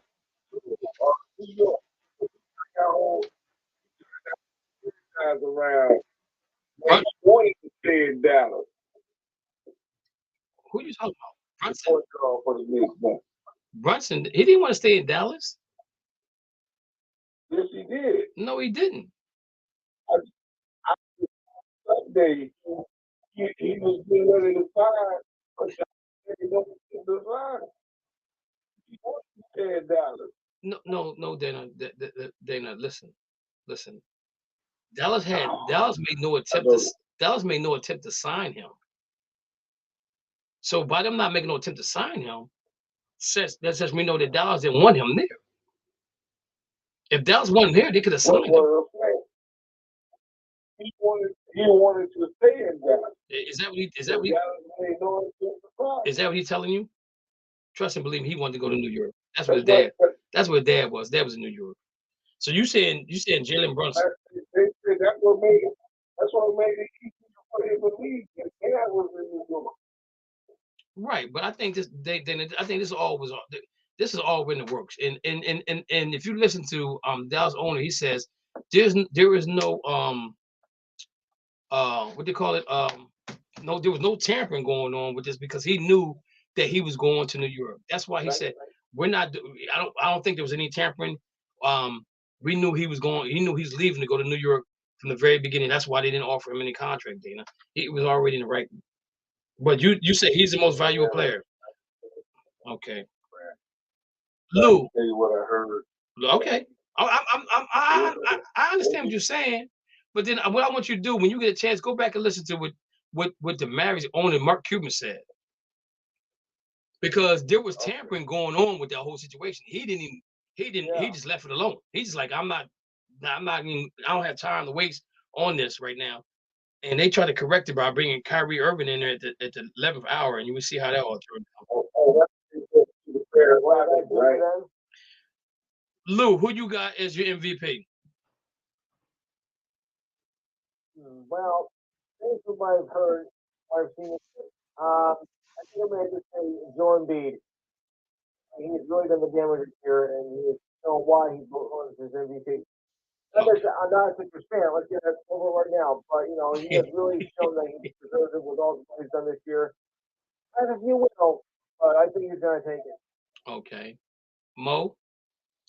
Because they're not going to let Giannis or or Jokic actually catch Larry Bird. They're going to give it to Embiid. I think it should go to Giannis, though. I think Giannis had a great season this year. People are really underestimating how good of a player he is on the best team in the league. Okay, so you got Giannis. So I thought Embiid played well enough to be the MVP of the league this year, but then he started crying when they did. And what made me mad was when they went to Dallas, when they went to Denver, he didn't play in Denver. Oh, his back hurt, my toe hurt. Oh, I got migraine. Oh, I got a hair in my nose I need to pull and made my nose bleed, so I can't play. Whatever the case may be, he didn't play against Joker. And I found out that he ain't played in Denver in 4 damn years. Yeah, I said it. Come on, now you're supposed to be the MVP. You cried about not getting MVP last year, but you don't go to Denver and you don't play. Somebody's talking about the air up there is too thin. If you don't stop with the nonsense, everybody else played in Denver, and the rest of the team played in Denver. You went to Denver, you was in Denver. You didn't play, but you was there in Denver. The coaches was there in Denver. Everybody else playing. Nobody else plays in Denver, but nobody else plays in Denver all year round. But everybody else went. So for 4 years, you've never played against Joker. So Joker comes to Philly and play. What type of air is in Philly? Smog, smoke. I don't know. You know what I'm saying? It ain't thin. It's not thin air in there. But my thing is, when he did that, I was like, yo, I can't. I wouldn't vote for him. I would vote for Giannis more so than him. And even though Milwaukee Bucks had won 16 games in a row, and out of 16 of them games, there was a few that Giannis did not play in. I gotta give it to them, even though he still is. And I think sometimes you look at the most valuable player, okay. And now Embiid scored the most points or averaged the most points this year. He's leading the league in scoring points, and he's leading the league in he might be the MVP, and he lead the league in scoring. It has never been done, I think, in so many years or whatever. I don't know, something he did. But congratulations to Embiid on that. But you can't sit here and say, oh, 1 minute I don't care about the MVP, then the next minute you care about the MVP, then the next minute you don't care about the MVP, then you don't play in certain games, and you play against the Boston Celtics who didn't have Jaylen Brown, and who else didn't Marcus Smart didn't play? Who didn't play? He scored 52 points, and you almost give the game away to us at the end by nonsense play. You almost lose the game. You score 52 points and you almost still lose the game. And people bragging about the 52 points against Boston. Robert Williams didn't play. That's what Robert Williams didn't play. 52 points against Boston. Hey, what now? You know what I'm saying? And they bragging about the 52, but you almost lost the game. Now, in the big realm of things, don't really matter because you're still a third seed. You're still a third seed, okay? But if Boston wins the game, they still talk about the 52 points. They're like, oh, he scored 52 points. They lost. Then they're gonna talk about it negative way. But my thing is, don't even talk about it. Period. You know what I'm saying? But then you make a comment. Well, everybody's hating on the Philadelphia 76ers. Nobody's hating on the Sixers. Nobody hates the 76ers more than Mo. I hate them, but I respect them. Mo don't like them. Period. You know what I'm saying? Now, if you say about the Lakers, yeah, I do hate the Lakers. I hate the Lakers. I do hate the Lakers. It's not the 76ers. It's the whole town of Philly. It ain't just the 76ers. It's the Phillies. It's the Eagles. It's Central City. It's the Philadelphia Flames. It's the Liberty Bell. It's the police. It's the Pennsylvania police. I don't care, even if you're from Harrisburg. It's the Philadelphia police. It's the Philadelphia tow system. It's everything with Philadelphia. It's Rocky. It's Rocky. You don't like Rocky. Fictional character. You don't like Rocky. I'm just saying. Come on. But I'm just saying though, is that I was all in with Embiid until all this nonsense came up, and now it's like the league is like they don't want to give it to Joker because it'd be 3 times in a row. But if you look at his numbers don't lie. Okay, Denver's #1 seed, so why not give it? Why he don't get it? So what? He gets it 3 times in a row. If he deserves it, he deserves it. But again, I like Giannis, but then again, I can't give it to Giannis because they won 16 games in a row, and there's some games that Giannis didn't play, and they still won. But the thing about it is, if you look at the MVP, Dana, most valuable player on your team, let's look at the teams. Like, okay, let's look at the Sixers. Without Embiid, did they make the playoffs? No. Without Giannis, did they make playoffs? No. Denver, no. Who else we got in the runnings for that? Who else we got? Who else was it in their runnings? I don't know.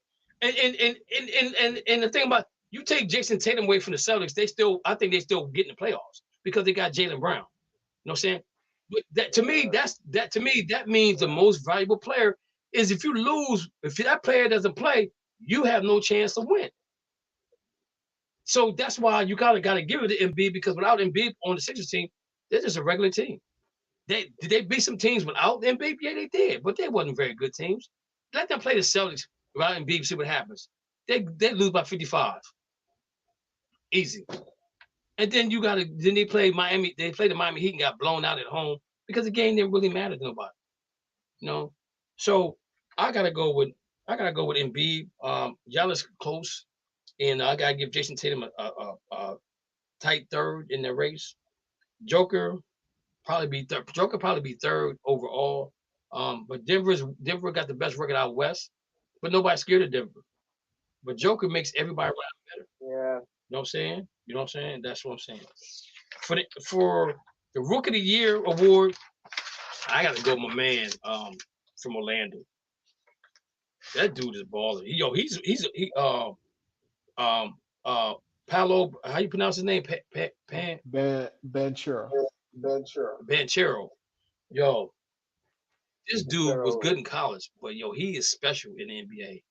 Can you imagine if they get Wembanyama, their backcourt could touch hands. They could start from the 3-point line and touch hands from there in the middle of the court and touch hands to the other 3-point line. Because their wingspan is going to be over 7-some feet long. How do you defend? How can somebody, that's crazy. That's going to be crazy if they get Wiambe. But watching him play, yo, this dude's special. He's really special. And I think the kid, Jaden Ivey, also is going to be close. Pistons ain't been winning nothing, but this kid is special. From the day he got drafted, I loved his energy.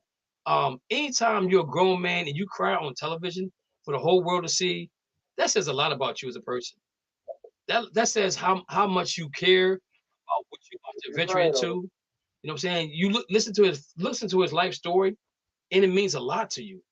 You got to cheer for this guy. I'm gonna tell you this right now. I don't know. Boston need to figure out a way to get him some kind of way. I don't know, but I like him. I really like him. Mo, who you got for the rookie of the year? Ventura, no question. It's not even close. Okay. Any comment on that? Okay, no comment. Lou, who you got? Lou, who you got? MVP or was it Rookie of the year. rookie of the year? You got Banchero. You got Math Ruin. Is that he? Math Ruin of the Pacers. You got Jaden Ivey of the Pistons. I love Jaden though. Banchero. Okay. Dana, who you got? Orlando. Okay. So that's a clean sweep right there. Defensive player of the year. Now I just gotta ask this question. And if I'm a homer, just say I'm a homer. But did Marcus Smart do something not to be in the run-ins? Did he miss too many games to not be in the running? Okay, so why doesn't it apply for everybody else? The Celtics weren't in the top team this year. They weren't top what? They weren't top defensive team, and he missed too many games. I'm going. I'm gonna correct you on that. I'm gonna correct you on that note right there. But I'm gonna leave that alone for later on down the show though. In the last 10 games, we were number one.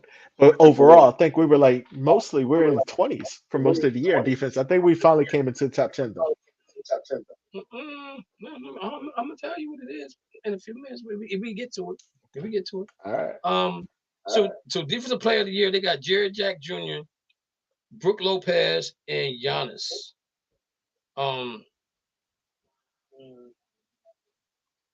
don't watch enough Grizzly to see how Jared Jack plays defense. But I've heard he's really good at it. But if I gotta go with anybody, I'm gonna go with Giannis. Because he plays good defense and he's blocking shots and he's rebounding. He makes you alter your shot. You know, he makes you alter your shot. Mo, who you got?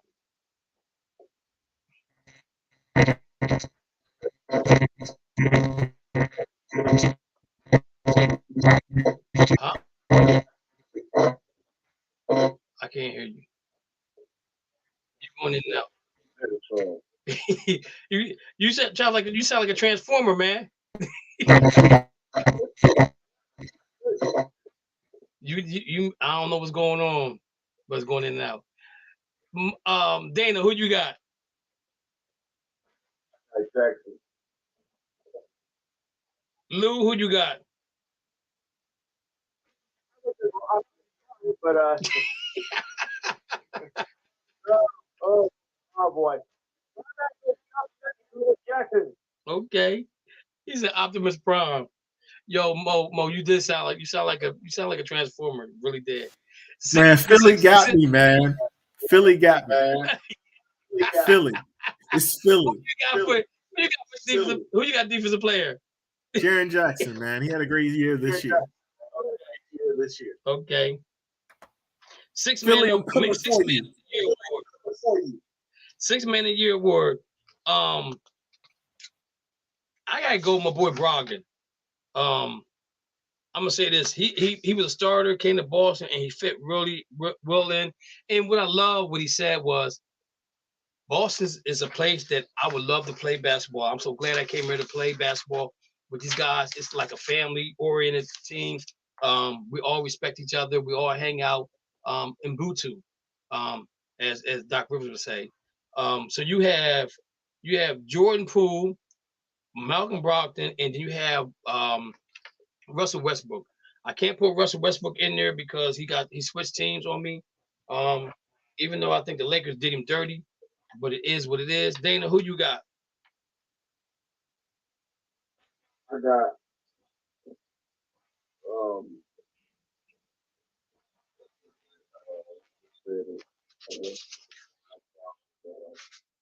I said Malcolm Brogdon, Jordan Poole, and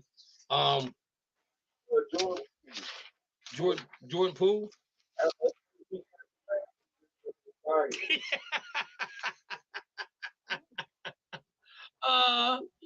Mo, who you got? I love Brogdon, but I gotta say, man, over the last couple of weeks, especially what the Knicks did, quickly been balling. Okay, you got Quickly. Lou, who you got? Malcolm. Okay.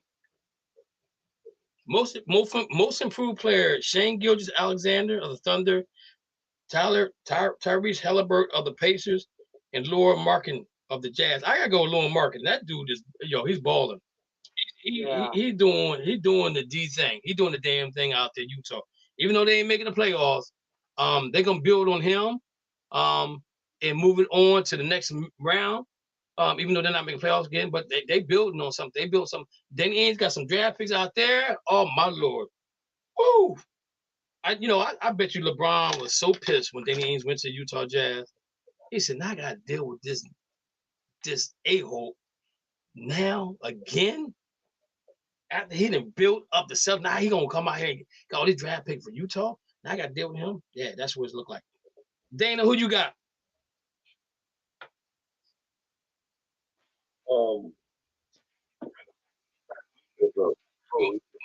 Most improved player: Shane Gilgeous-Alexander or Tyrese Halliburton or Lauren Marketing? Halliburton. No, they play with like the Pacers. Pacers. Okay. Mo, who you got? Okay, I say Halliburton. I got a dude that's not even on the list. And I can't remember his name now. Who he played for? De'Aaron Fox. That dude took a jump this year. That's why Sacramento is so great. All for the Kings. Fox, yes. You're right. Fox, he's balling too. Okay, so we got everybody. Lou, who you got? I think I'm going Halliburton. Okay. Coach of the year. And I'm gonna say this right now. I don't give a doggone what nobody say. My man, he doing the thing out. I'm gonna say this. He doing the thing out Sacramento. He doing something with him. He doing something with him. They don't play no defense. They don't play no defense at all. They came, Sacramento's number 3. They number 3, but they play no defense. So my thing is, how you gonna have a team that's all offense, don't play no defense, score the most points this year out of all the teams, but don't play no defense, and you're gonna be the coach. You're gonna be the coach of the year. I'm going with Joe Mazzulla. I don't care what nobody say. That's my dude. He got the coach. He got to coach this team in the 11th hour. Lost 2 assistant coaches, and actually and this is the thing. He was supposed to be the coach. Okay, so you had MU leave. You had one coach go to Utah, who would have been the head coach. Then you had another coach, Stoudemire, who left, was assistant coach. Now you got a whole new coaching staff, and you're still winning games with this guy. Now I found out that he does karate, and his karate professor his what you call the dude, that karate guy, the ones your master, not your master, but the guy that teaches you, the sensei. So he said, "Yo, stop chewing gum like that, man. You're gonna kill your jaw." So that's why they don't chew gum. He takes Taekwondo or something like that. I found out the other day. That's my dude, because you weren't in the first pick, you weren't in the second pick, you was the third pick. You know what I'm saying? You was the third dude on. You was the third. You was how they say. I don't know who's playing the piccolo. Then the guy next to the guy to the next guy, but I want to know who is the piccolo player. Basically, that's that dude. That's why I got to go with him. I know my man is doing a hell of a job with the Kings. And Jacques Vaughn doing wonders with the Nets. I mean, just think about the Nets, what they lost, and they're still in the play-in. They're in the playoff game. The Pelicans, Willie Green's doing a good job as well. And then you have you had your boy, you had Mike Brown. You got Mike Brown out there. So I can't get mad whoever they pick, but I know who I'm picking. And I hope the rest of the league understands why I'm picking who I'm picking. But these are my picks. They may not count for anything, but it's gonna count for me. So let's look at this thing again. So we got okay, so I know Mo. Go ahead and say it, Mike Brown. You know I got Mike Brown. I'm sorry, man. What they did, man, nobody thought they would be playing. Nobody. You just being a hater, Dana. I got Mike Brown because nobody paying attention to the fact of this. But they play no defense.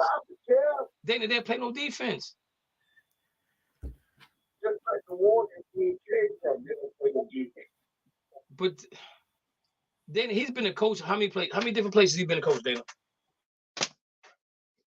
I'll sit and wait. Tell me all the places he's been a head coach, and finally he's Lakers, Cleveland, and Sacramento.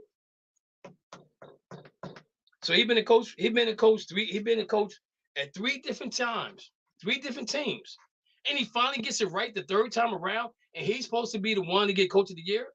In Missoula, I'm fighting for you, Joe. I'm fighting for you, baby. I'm fighting for you. You're the 3rd man on the You're the 3rd man on the bench.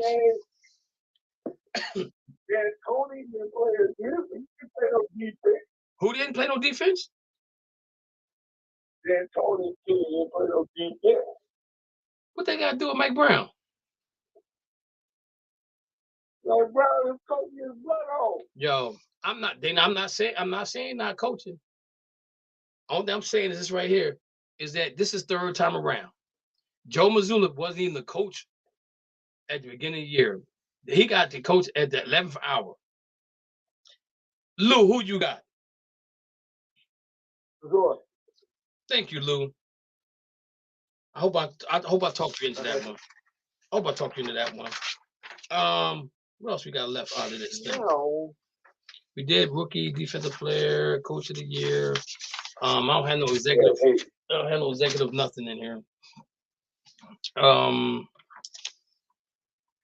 We did talk about that information. I'm like Jalen Wolf. Why they can't come that? We did talk about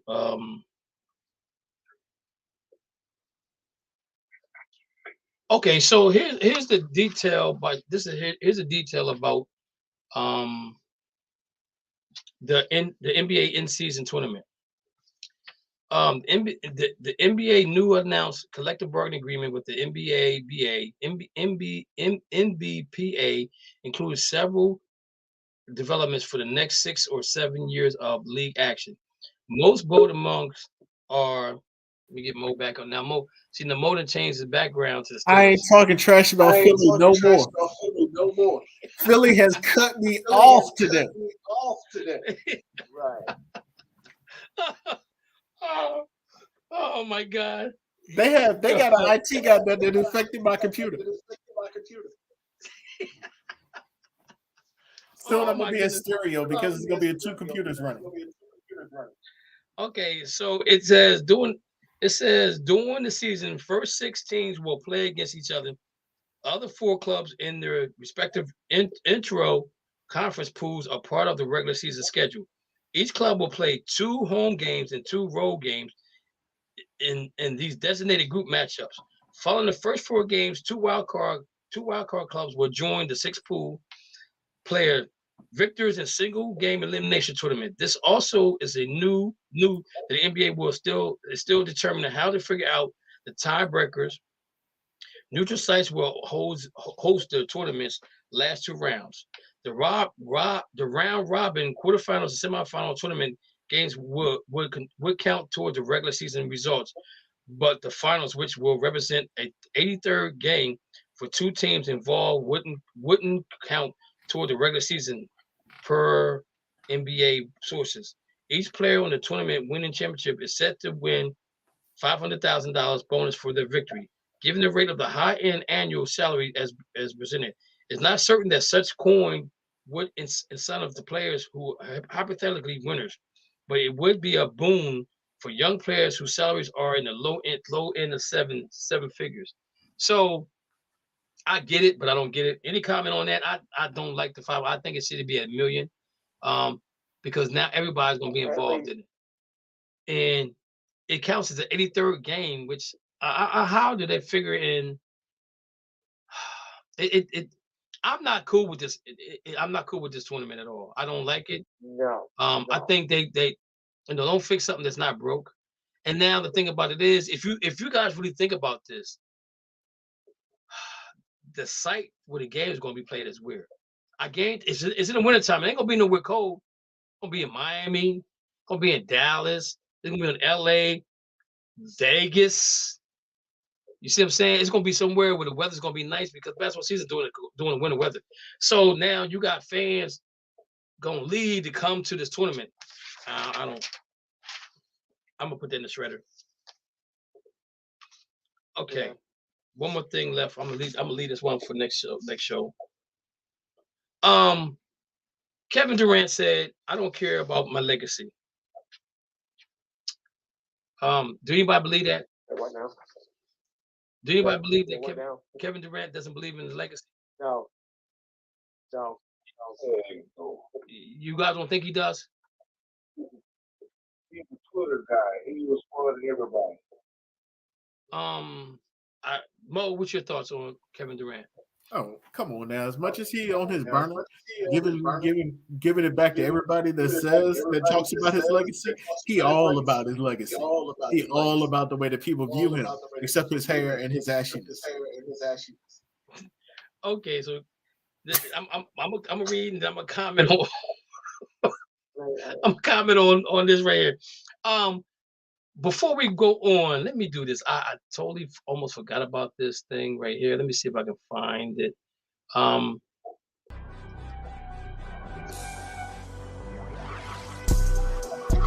Hello, and thank you for tuning into the In the Zone Sports Talk Show Network, LLC, where you can find the best in sports talk television and radio shows.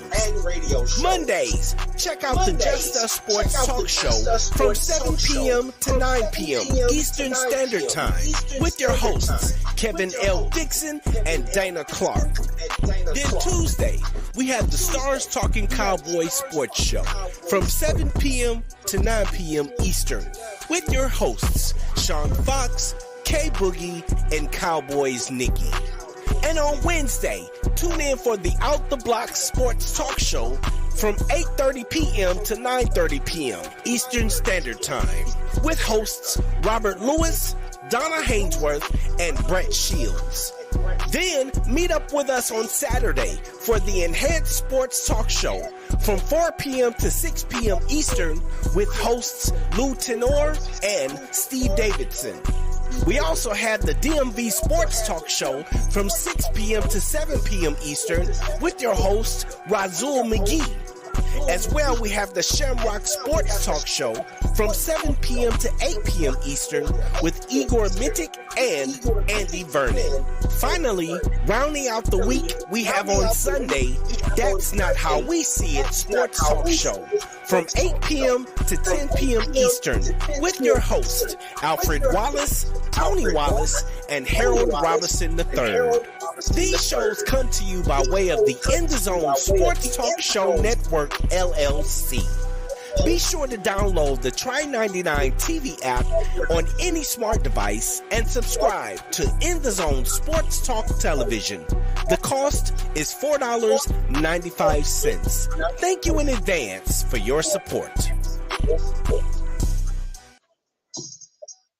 All right, ladies and gentlemen, there you have it. All the shows we have during the week. Also looking for other people to do shows with us as well. We got some days open for you if you're looking to come and do shows with us. Only thing we ask is that if you want to do a show, come on our shows. Come on some of the shows that we talked about, and to see if you got that it factor. Most people got the it factor. It's just that you need to fine tune it to be the factor, not it factor, but the factor. You know what I'm saying? It's easy, a little bit of work. An hour here a day, one day a week, just do an hour. You know what I'm saying? And you never know where it's gonna go.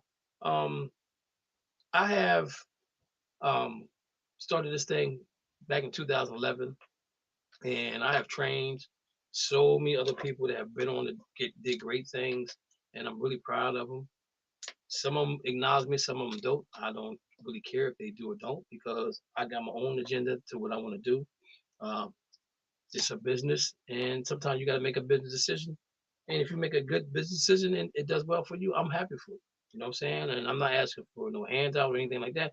I'm just here to have fun, to talk about sports. And if you want to do that, and if I can help you do that, I can definitely, find time to get you to where you need to be. You know, so that's that. So let's get back to Kevin Durant. Kevin Durant is on his first NBA team and trying to win his third title, but his first outside of Golden State Warriors. Durant initial trade request came soon after Warriors won the 2022 championship because Draymond Green called him a bitch. He said, "I'm taking my basketball and I'm going to Secaucus, New Jersey." Well, I mean not Secaucus, but Brooklyn, New Jersey, in Brooklyn, New York, and play with Kyrie because they got money for us. I'm leaving. Owner for Brooklyn said, "I didn't know he was coming. I found out he was coming through Twitter." He said, "I didn't know it. I knew Kyrie might have been coming, but I didn't know nothing about Kevin Durant coming." Right. But I don't care about my legacy. I don't care about my legacy, Durant told the Athletics. I used to want to carve out a lane or space in the game for myself that people can remember. But I become too much of a thing now. It's just becomes too much of a focus on the other people. What's he done? What he's done? Comparisons before which we wasn't doing all this debating. I could care about it. I'm about to be in the same breath as those top guys. It was big. Nowadays, I truly, truly don't care. I truly just want to go out there and produce, be the best I can go, the best I could be. Go home, hang with my family, and that's it. When Durant left Oklahoma City Thunder to sign with the Warriors, he had a realization that it would be impossible for many people to view his character, his career in logically way since it was the type of path never taken by another superstar. I disagree. LeBron James did the same thing, but he didn't win the Super Bowl. He didn't win the championship the first year he went to Miami. Um, once I left to go to the Warriors in 2016, I figured any logical thing when it comes to me is out of the window. Durant said, "When it comes to me, people are not going to think in a logical way or simply look at what I've done and say that's it. They got to add a narrative to it. They got to put something to discredit me. Once I left to go to the Warriors, it's been a gymnastics on how discredit me every step of the way. It's like, damn, that's not even fun no more. Like engaging with people because y'all aren't even being truthful.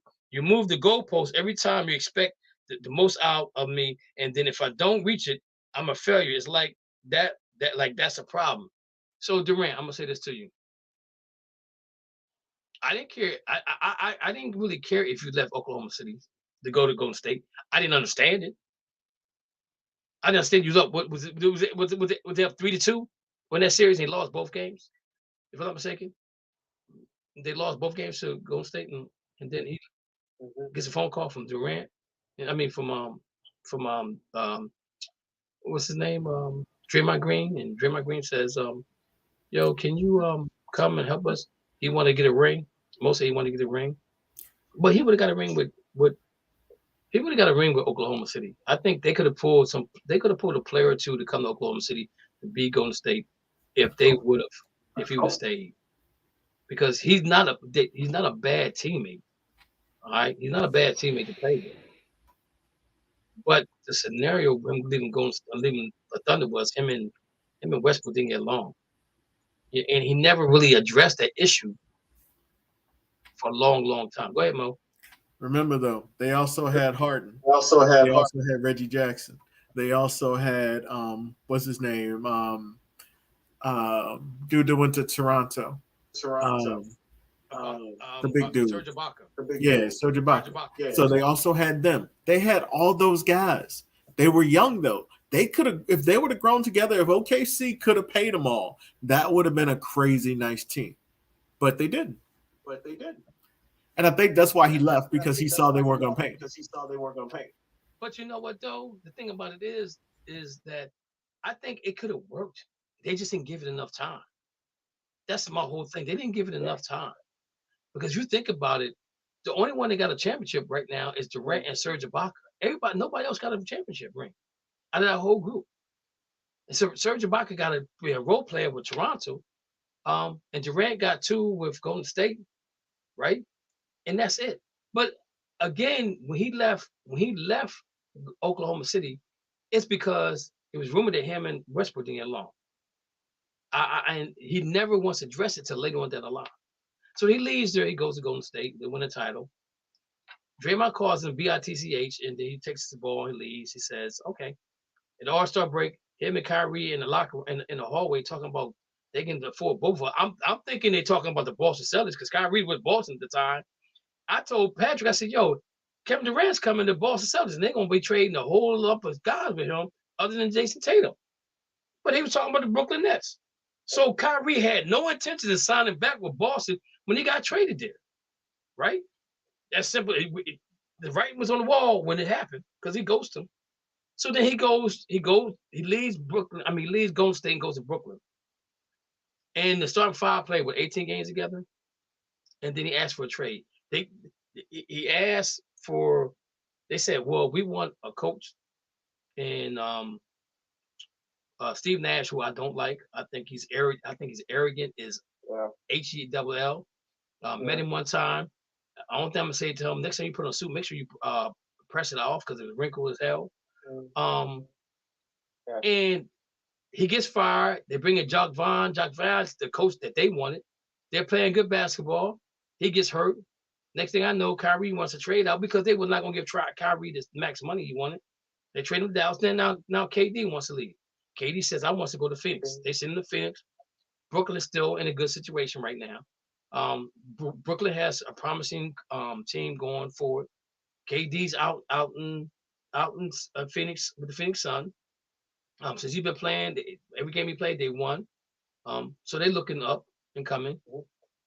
But the thing about it is, KD, you had all these burner accounts. So don't sit and tell us that your legacy don't count for anything. And I'm going to say this to you, KD.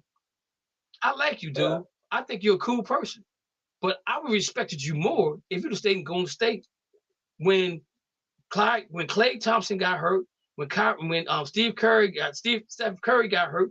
If you'd have stayed out there that year when they got hurt and you took that team to the playoffs, regardless if they'd have won the title or not, take them to the playoffs, that would have sealed your legacy right there, because you stayed there and you balled out.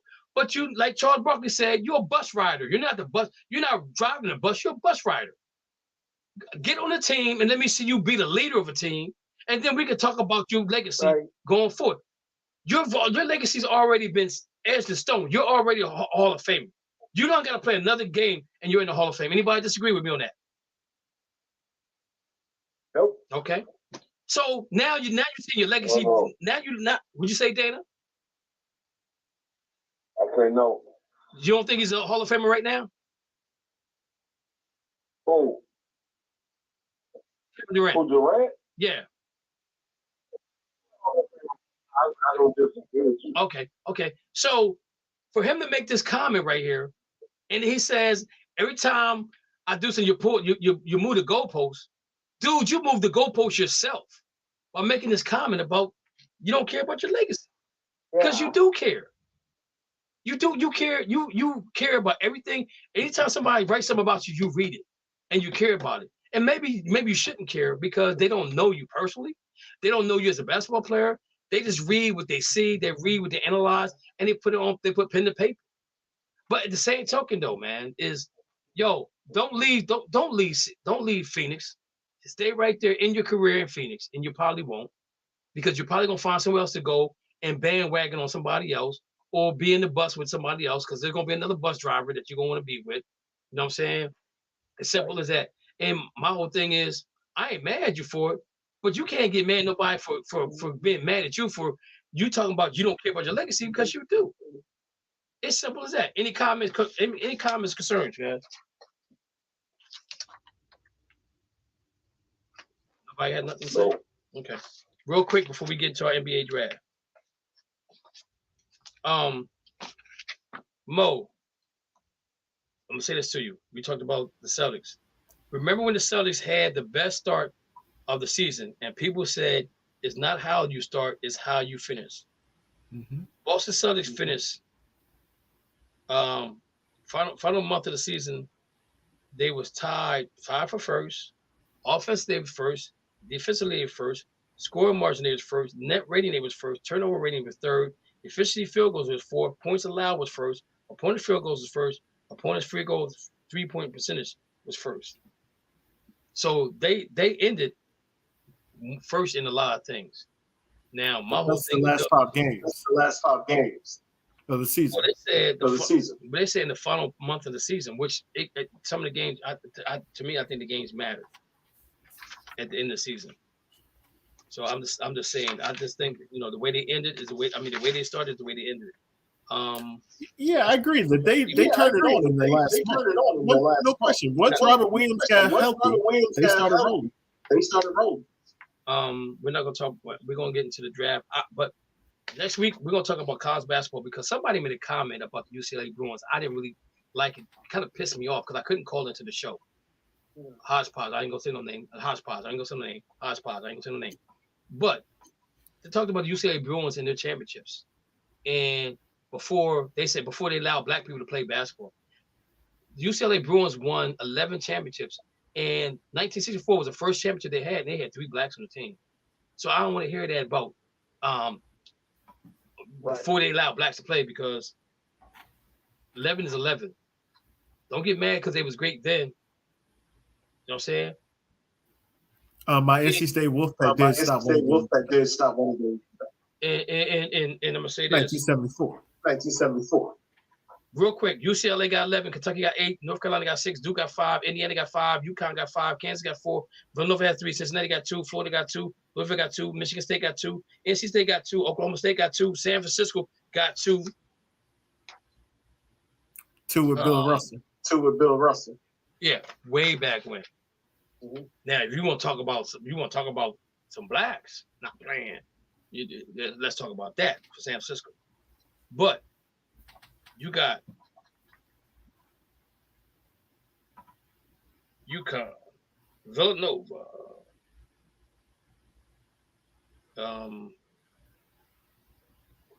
who else we got in here? Louisville, you got Michigan State.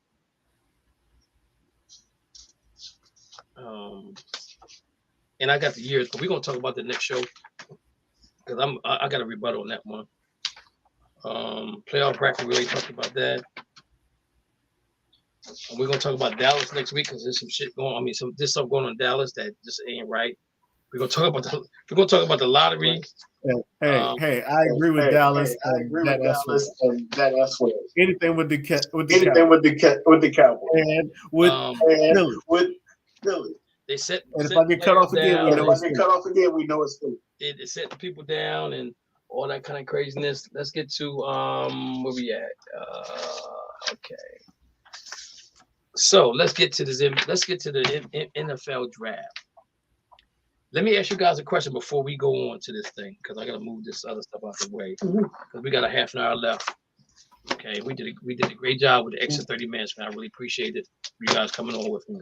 Yeah. You didn't have to, you know what I'm saying, but you did because you like talking sports with me. Let me move it over here. So, do you guys think there's a possibility that Carolina will trade that draft pick, or do you think they will make a pick? That's no Lou, what you think? That's no question in that. I think they'll make a pick. Dana, what you think? I think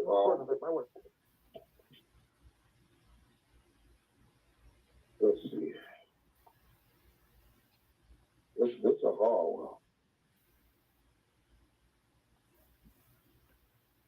one. I think they'll go there. You think they make the pick? Okay. Wow. No, you think they'll draft the player? I think, yeah. Mo?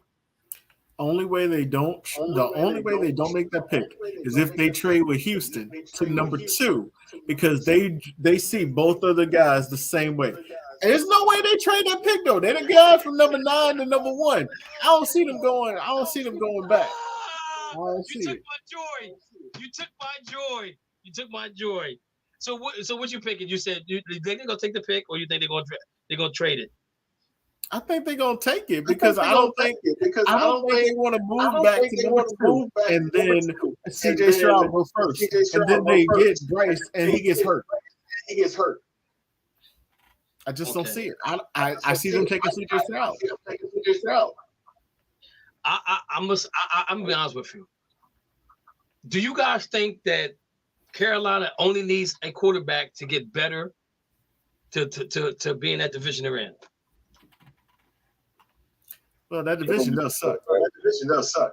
Now that Brady's gone.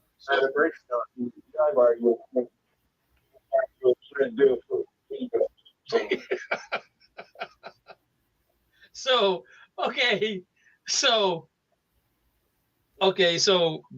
Carolina got the number 1 pick, right? And they're in the NFC South, right? They were 7-10 last year, but they got a whole new coaching staff. Okay. Tampa Bay has a new quarterback in Baker Mayfield. The Saints have a new quarterback in Derek Carr. Atlanta Falcons have a new quarterback that I don't know who he is, Schrader, whatever they got down there. I think that's just a false pretense. They're gonna have that whole division. That whole division will have 4 starting quarterbacks that never played with the team before. If I'm Carolina and I got my man Cade Williams sitting out there next year, I just can't do a quarterback. I'm sorry. I'm not doing a quarterback right now. If I know we have more holes to fill, I can't do a quarterback. I'm trading that pick, get more picks to build around what I need to build going forward. Unless Carolina feel like they can win a division, they really think they can win a division, then you go ahead and do it. But it's again, you think you're gonna win a division with a rookie quarterback? I don't know. Tampa Bay still got defense. Saints still got defense. Falcons, they need a lot. You know what I'm saying? So I don't know if I'm going to go with a quarterback. But Mo, you're the Carolina Panthers. Who's your first pick? CJ Stroud. You don't take a chance on the little guy. I'm sorry, not with the first pick. You gave it way too much to move up. Unless you have Bryce Young that much ahead of CJ Stroud. I don't see it. I don't see CJ Stroud. Okay, Mo got CJ. Lou, who you got? If you Carolina Panthers, who you picking? I'm going CJ. Lou. Dana. Little guy. From Ohio State Prosperous. You going with Bryce Young? Bryce Young. Bryce Young will deliver. Watch. And I'm going with a trade. And number 2, the Texans. Lou, who you going with?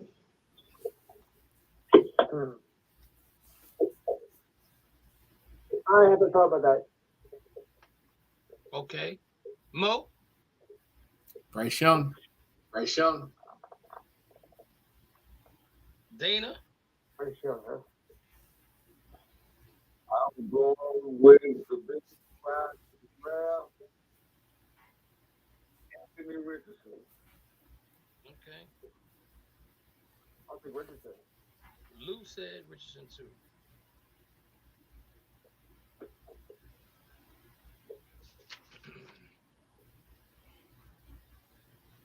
What's the quarterback?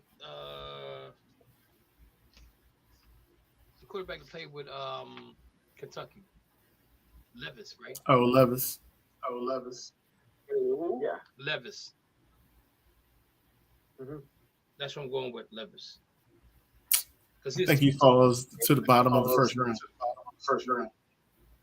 I like him because he's tall. I think they need a tall quarterback. I don't think Texas wants to go with a running quarterback. I think they want a pocket passing quarterback. Their head coach is a pocket passing. He came from a pocket passing offense, correct? Mm-hmm. Okay, that's what I thought. That's what I'm saying. I would say Levis and maybe the kid from Georgia, but I think because they got. So let me go here. Let me look at this. Right. Okay. So in the 2023 NFL draft position by quarterback, you have Bryce Young, Willie Levis, C.J. Stroud, Anthony Richardson, Tanner McKee from Stanford, Hendon Hooker from Tennessee, Dorian Thompson Robinson from UCLA, Jake Herron from Fresno State, Clayton Tune from Houston, and Stetson Bennett from Georgia. Those are the top 10 quarterbacks right now. They got, and the board ranking has Bryce Young at 1, Levis at 4, Stroud at 5, Anthony Richardson at 6, and Tanner McKee from Stanford at 37, and Hendon Hooker at 88, and Dorian Thompson Robinson, UCLA, 166. Jake Hayner from Fresno State, 165. Clayton Tune from Houston, 167. And Stetson Benson, Georgia, 171. So he will be a backup to a team that probably is looking for a backup quarterback going forward. So those, okay, so that's how they have it. And number 3, Mo, Tennessee Titans. Who you got going there? Did they trade already? Isn't it the Cardinals? No, Cardinals are not there. Wait a minute. I'm sorry. What am I looking at? This is the one I pulled off the mock draft. The Cardinals still have the 3rd pick from what I know. But I do see them trading to somebody. It could be Tennessee. Okay, because the Cardinals do have the let me see here. 1, 2. Oh, okay, so they got the one. Okay, so it don't say the trade, but they got them. They got them trading the pick. But okay, so Cardinals got the number 3 pick. Do you see them trading the pick? Yeah. I do. I see them trading to the Colts, though. I don't think they're going to go down that far because they don't need a quarterback. So they trade down with the Colts to number 4 and still get the best defensive player in the draft. We'll trade Colts. So who do the Colts trade for? What quarter? You think they go for a quarterback? Yeah, they're going for Richardson. Or Stanford. Dana, Dana, do you have them trading that pick too? Yeah. All right. Lou, who you got? You got them trading that pick too?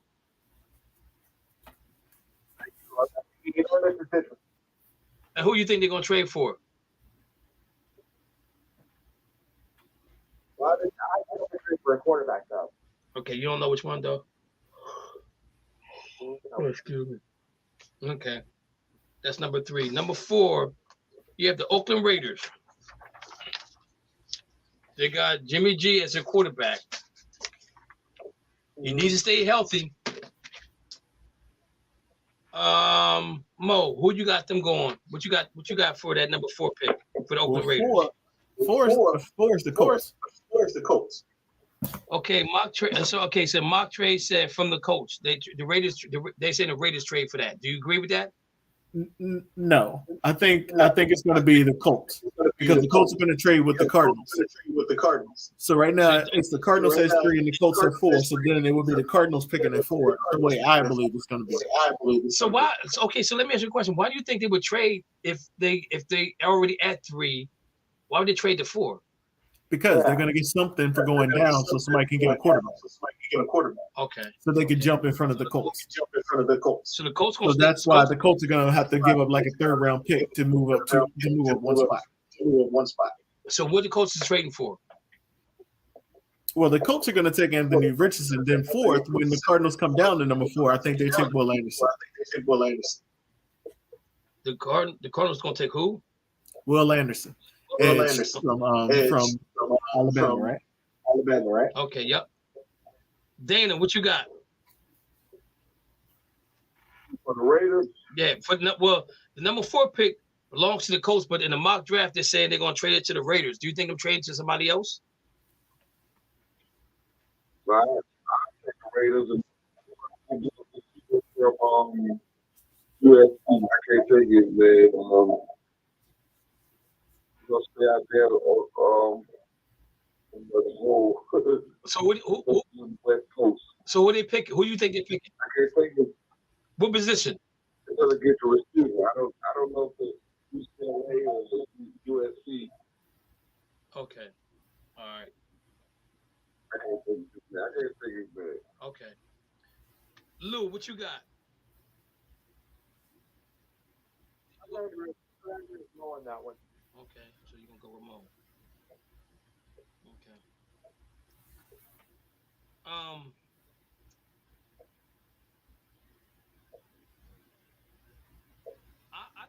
I think they do trade with the Raiders. I think they go to offensive tackle because you have Jimmy G out there, and you need to make sure that the offensive tackle, left tackle, or right tackle, whatever it is, position. Let's see. Raiders trade up, but not for a quarterback. The job is Jimmy G's instead of Las Vegas makes a move to block the offensive line. Johnson played left tackle last season on Ohio State and was the right guard during the 2021 season. So I think they stay. I think I'm gonna stay with that right there. That's number 4. Number 5. It was the Denver Broncos, but Denver trades it for Mo. Who you got? It's Seattle's pick. Because they got it in the Russell Wilson trade. Okay, so it's Seattle's pick. So who do Seattle pick? Who you got? I think they trade down. And the reason they trade down is somebody's going to try and come up and get Jalen Carter in front of the Lions.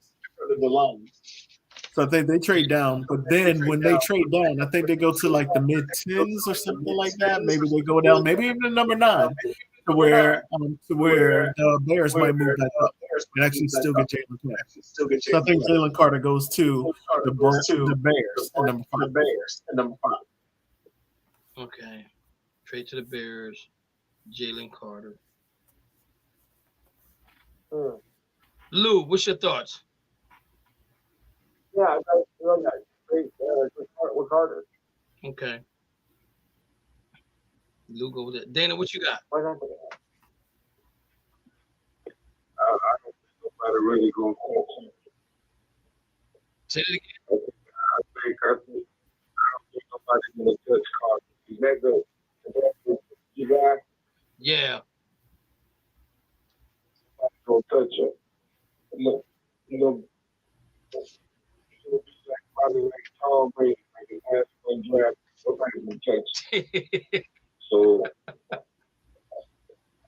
no, man, you got too much things on you. Okay, I understand what you're saying. We're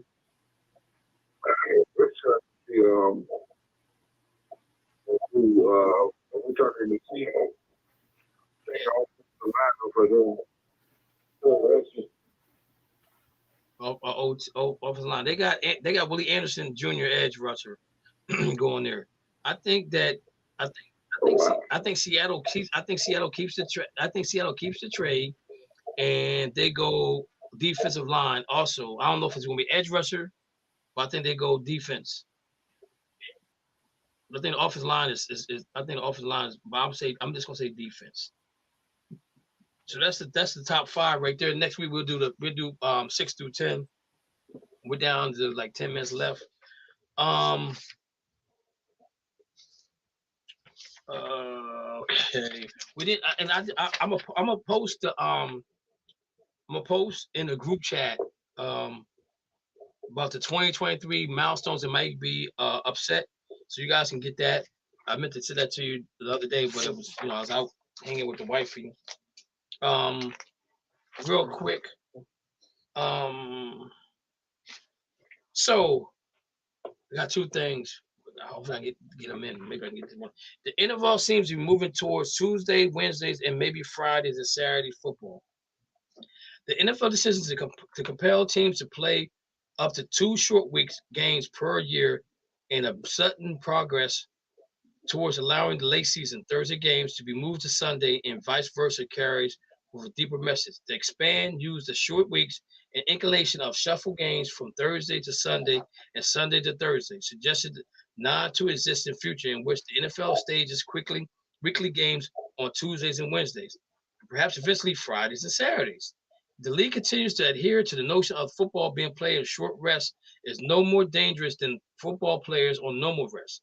It's just a matter of time before the league insists that there's no impact of players' health and safety on scheduling games around the various days of the week.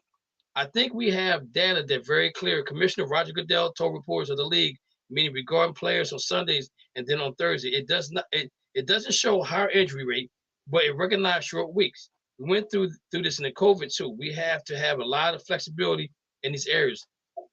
The reference to COVID is the biggest clue that Tuesdays and Thursday football games are coming since changing necessities of pandemic resulted in games being played on too rarely used days, use or lose days of the week.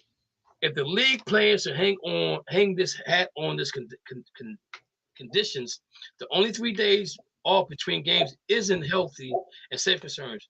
The 4 or 5 days off between games isn't a concern either. It will be complicated, the scheduling process for NFL, but it will also be worth if the league views to pull games from the cluster of a 1 p.m. kickoff and move them to a standalone primetime window that will gather millions of viewers. The NFL may not stop at Tuesdays and Wednesdays. Although the league broadcast antitrust exemptions hinges on not televising games on Friday night or Saturdays between Labor Day and the middle of December. The very real question of whether the Sports Broadcasting Act of 1961 ever compromised the league's pivot to streaming will eventually require a tweak to the law. If the expand to express includes for pay internet basis broadcast will not slide away from arguably outdated obsessions of protecting high school and college games against infringements. So I'm gonna say this: if it ain't broke, don't fix it. We don't like Thursday night games because they're not exciting. What they did with Thursday night games, remember when they had the Browns and orange and the Jets and the green looked like Christmas tree colors? It looked nice, but the game was terrible. You know what I'm saying? Stop with the nonsense. Because it was the Browns and the Jets, though. You gonna stop hating right now. You gonna stop the hate. Right. But I'm just saying though, I mean, come on. And then there's gonna be pay-per-view too. Fans are not going. Wow. Fans will not go for that. You know what I'm saying? Because on Friday nights, like for example, my high school has 3 home games right now. 4 home games right now. And they play, I think, 10, 11 games. So almost every Friday, every Friday I'm gonna be at the high school game, watching the high school team play. On Friday, the Saturdays they play at 1. So I'm just like, yo, do you guys like that idea, or I'm trying to change that? It never works.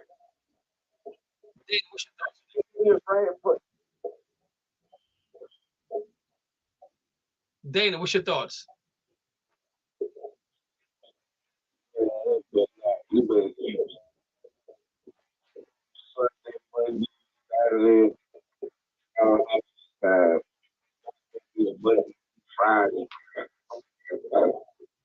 Okay, Mo, what's your thoughts? Any day I can get football during the NFL season is a good day. So if they can work it out right, where the team, if they're playing on a short week, that they get a bye week beforehand, it makes sense. I don't understand why they don't have the bye week before the Thursday night games. Nobody needs to play on a short week. Just give them a bye week. Put in 2 to 3 bye weeks in the season, and you're good. Extend the season by another week. People are fine with it as long as we get better football. That's all people care about. So I get your point, because I think they're trying to add 18. They want to go to 20 games a season. That's the ultimate goal right there. The 20 games, right? So if they go at 20 games, and you're looking at the season going into the almost March. If you really think about it, the Super Bowl we played in March. NBA gonna be like pissed off, because now you're interrupting the All-Star game of the NBA, and then then you add in the trades with the NBA, okay, and things of that nature. Now, Mo, you got a good point. Now, if every team gets do you care? But it's NFL, you don't care. You didn't know more sport. NFL don't. But you heard what they said in the 1961 telecast. There's laws and bylaws they gotta go by. So that's right there something that they're gonna have to deal with and going forward. Tuesdays and Wednesdays and the thing about it is if you're gonna give teams 2 bye weeks, and even if you go to 20 games, teams gonna have to get 3 bye weeks in 20 game series, 20 games. They have to get 3 weeks. They'll have to give them 3 bye weeks. Yeah. You know what I'm saying? Okay. So let me tell you, I don't think they should go to Tuesdays and Wednesdays, but on Thursdays. First week of the season, you have 6 teams that play on that Thursday. 6 teams. Then they can play the next week and switch up the teams. And then you have a bye week in week 3 that a team plays, and the other 2 teams that haven't played play again, and then everybody gets into the rotation. But now the only thing if we have 6 games, if we have 3 games on Thursday, that means that first game got to start at 4 o'clock. 4 o'clock. Right? So the East Coast is gonna miss it. Majority of them gonna miss it because they're gonna be still at work or getting off of work. Now if you're putting Kansas City playing somebody like, for instance, the Philadelphia Eagles in Philadelphia, you think the Philly fans are gonna miss that? They're gonna close Philly down, even though they might have a show on a Rocky somewhere at 2 o'clock. They're gonna lose their damn job. That's what's gonna happen. People gonna lose their job. They're gonna call sick. They're gonna be at the game. They're like, oh, you called off sick? Yeah, you're about to lose your job. You're gonna lose your job. You're gonna lose your job. Hey, do we care about people in Philly? Right. You're gonna lose your job. But they're gonna be at that game. They're gonna be tailgating it too. But the thing about it though, so how about we do this? If we can't even do a West Coast game at 3 because it's still too early out there. No, I'm saying you do the West Coast game at 10. You got a 4, you got a 7 and a 10. Right. But the thing about the only game that really gonna get the visual part of it is gonna be the game in the middle, because on Thursdays people still gotta go to work on Fridays. You know what I'm saying? So they're not gonna be up at they gonna be that third game will have to start at what, 10? You think that West Coast team, that West Coast team ain't gonna be like the Rams against the the Rams versus the Chargers? So they all LA. That'll work out. That'll work out there, but to get the visual on TV is not gonna be a good thing, because we're on the East Coast. We're going to sleep. Yeah, don't nobody care about the Rams. I'm a Rams fan, and I'm telling you right now, I'm going to sleep. I'm gonna record it. And I'm gonna look at my phone through the night and say who won the game. If I record it, I get a chance to watch it. But they're trying to make revenue. They're trying to make revenue on this. So they already got the TV contract locked down. It don't matter who watches. Right, but the thing about it is though, the revenue. Get real quick into the revenue before we get off. So what I did a entertainment versus sports on the Facebook page, and that's like, what game do you feel is more entertainment versus sports? MLB got 12%, NFL got 30%, NBA and WWE got 21% apiece. So more people think that football is more entertaining than sports. On the Hard Knocks part of it, I asked Who do you want to see play Hard Knocks? The Bears, the Saints, the Jets, or the Texans? 37% said the Saints. 26% said the Bears. 25% said the Jets, and 12% said the Texans. Nobody cares about the Texans whatsoever. It's just that. It is just. I approve of that message. Hey, guys, I appreciate you guys hanging out with me today, man. 6:30 to 9 didn't seem too bad. We had a lot to talk about. We talked about a lot of basketball.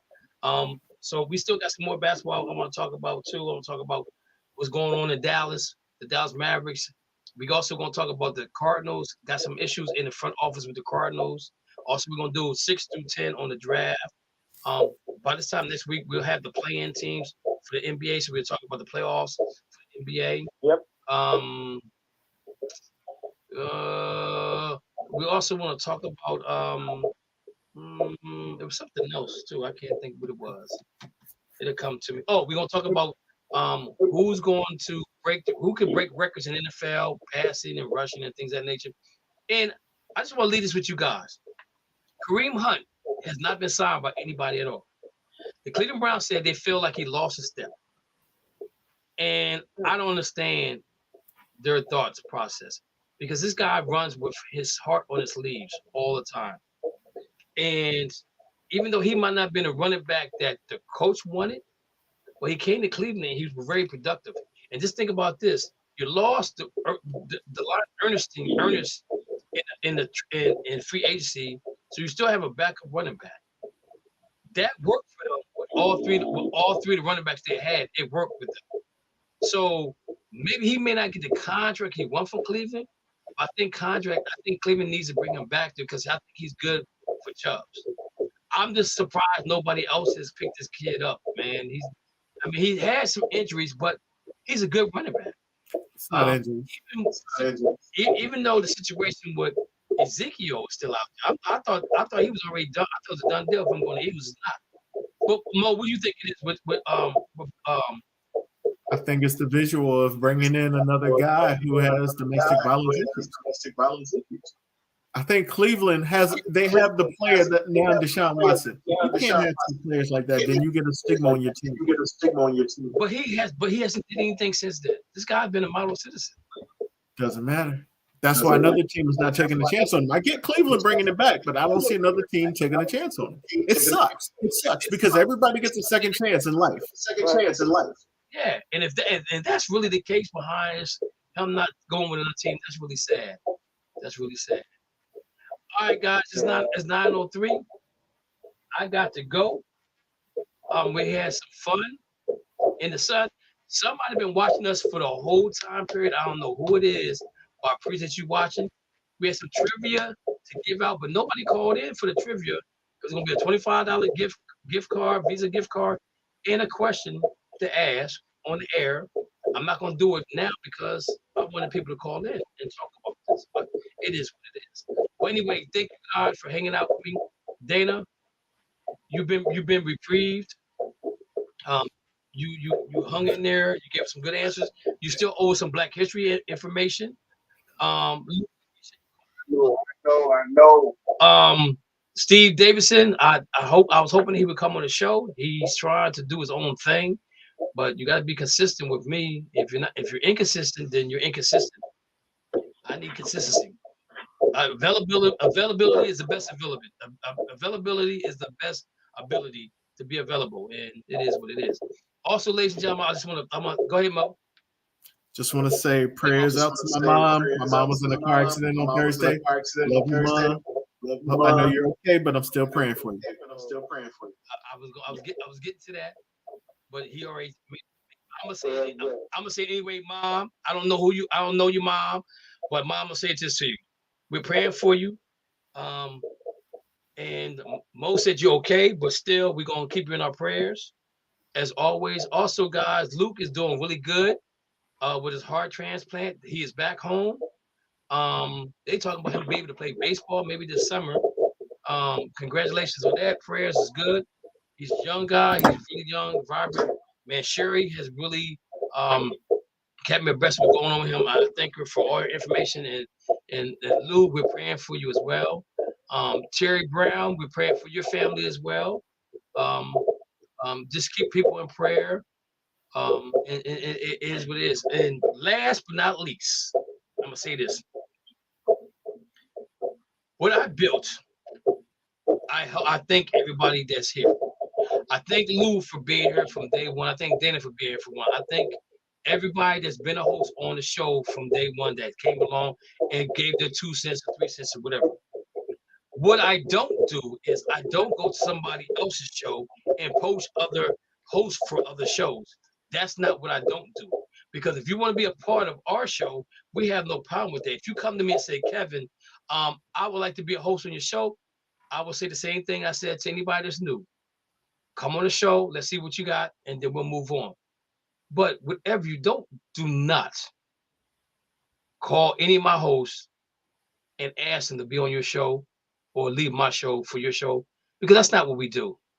We all have fun doing this, and that's just ignorant and disrespectful to do that to somebody who's trying to build something great, because you never know where your blessings are going to come from. And if you burn your bridges burnt. And a couple people out there that burnt, their bridge has been burnt. It ain't nothing but ashes. You don't get no lifeline. You don't get nothing from me. So hopefully whatever you're doing, you be great at what you're doing. Just leave In the Zone Sports Talk Radio Network out of it, and you have a good day. And may God bless you.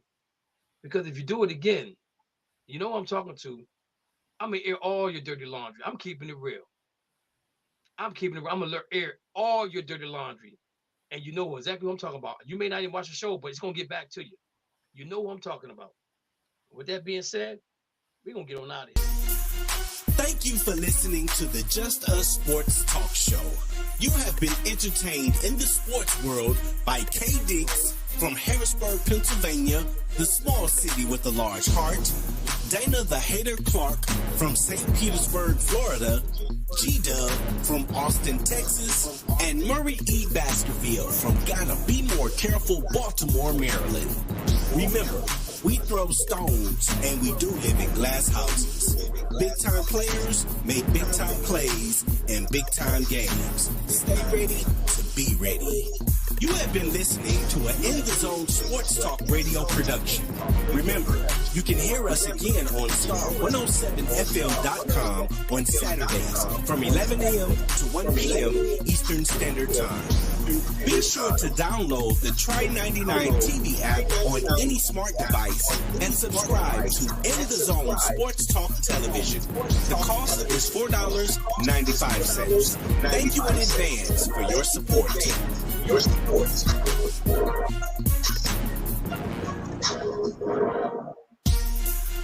Thank you for listening to the Just Us Sports Talk Show.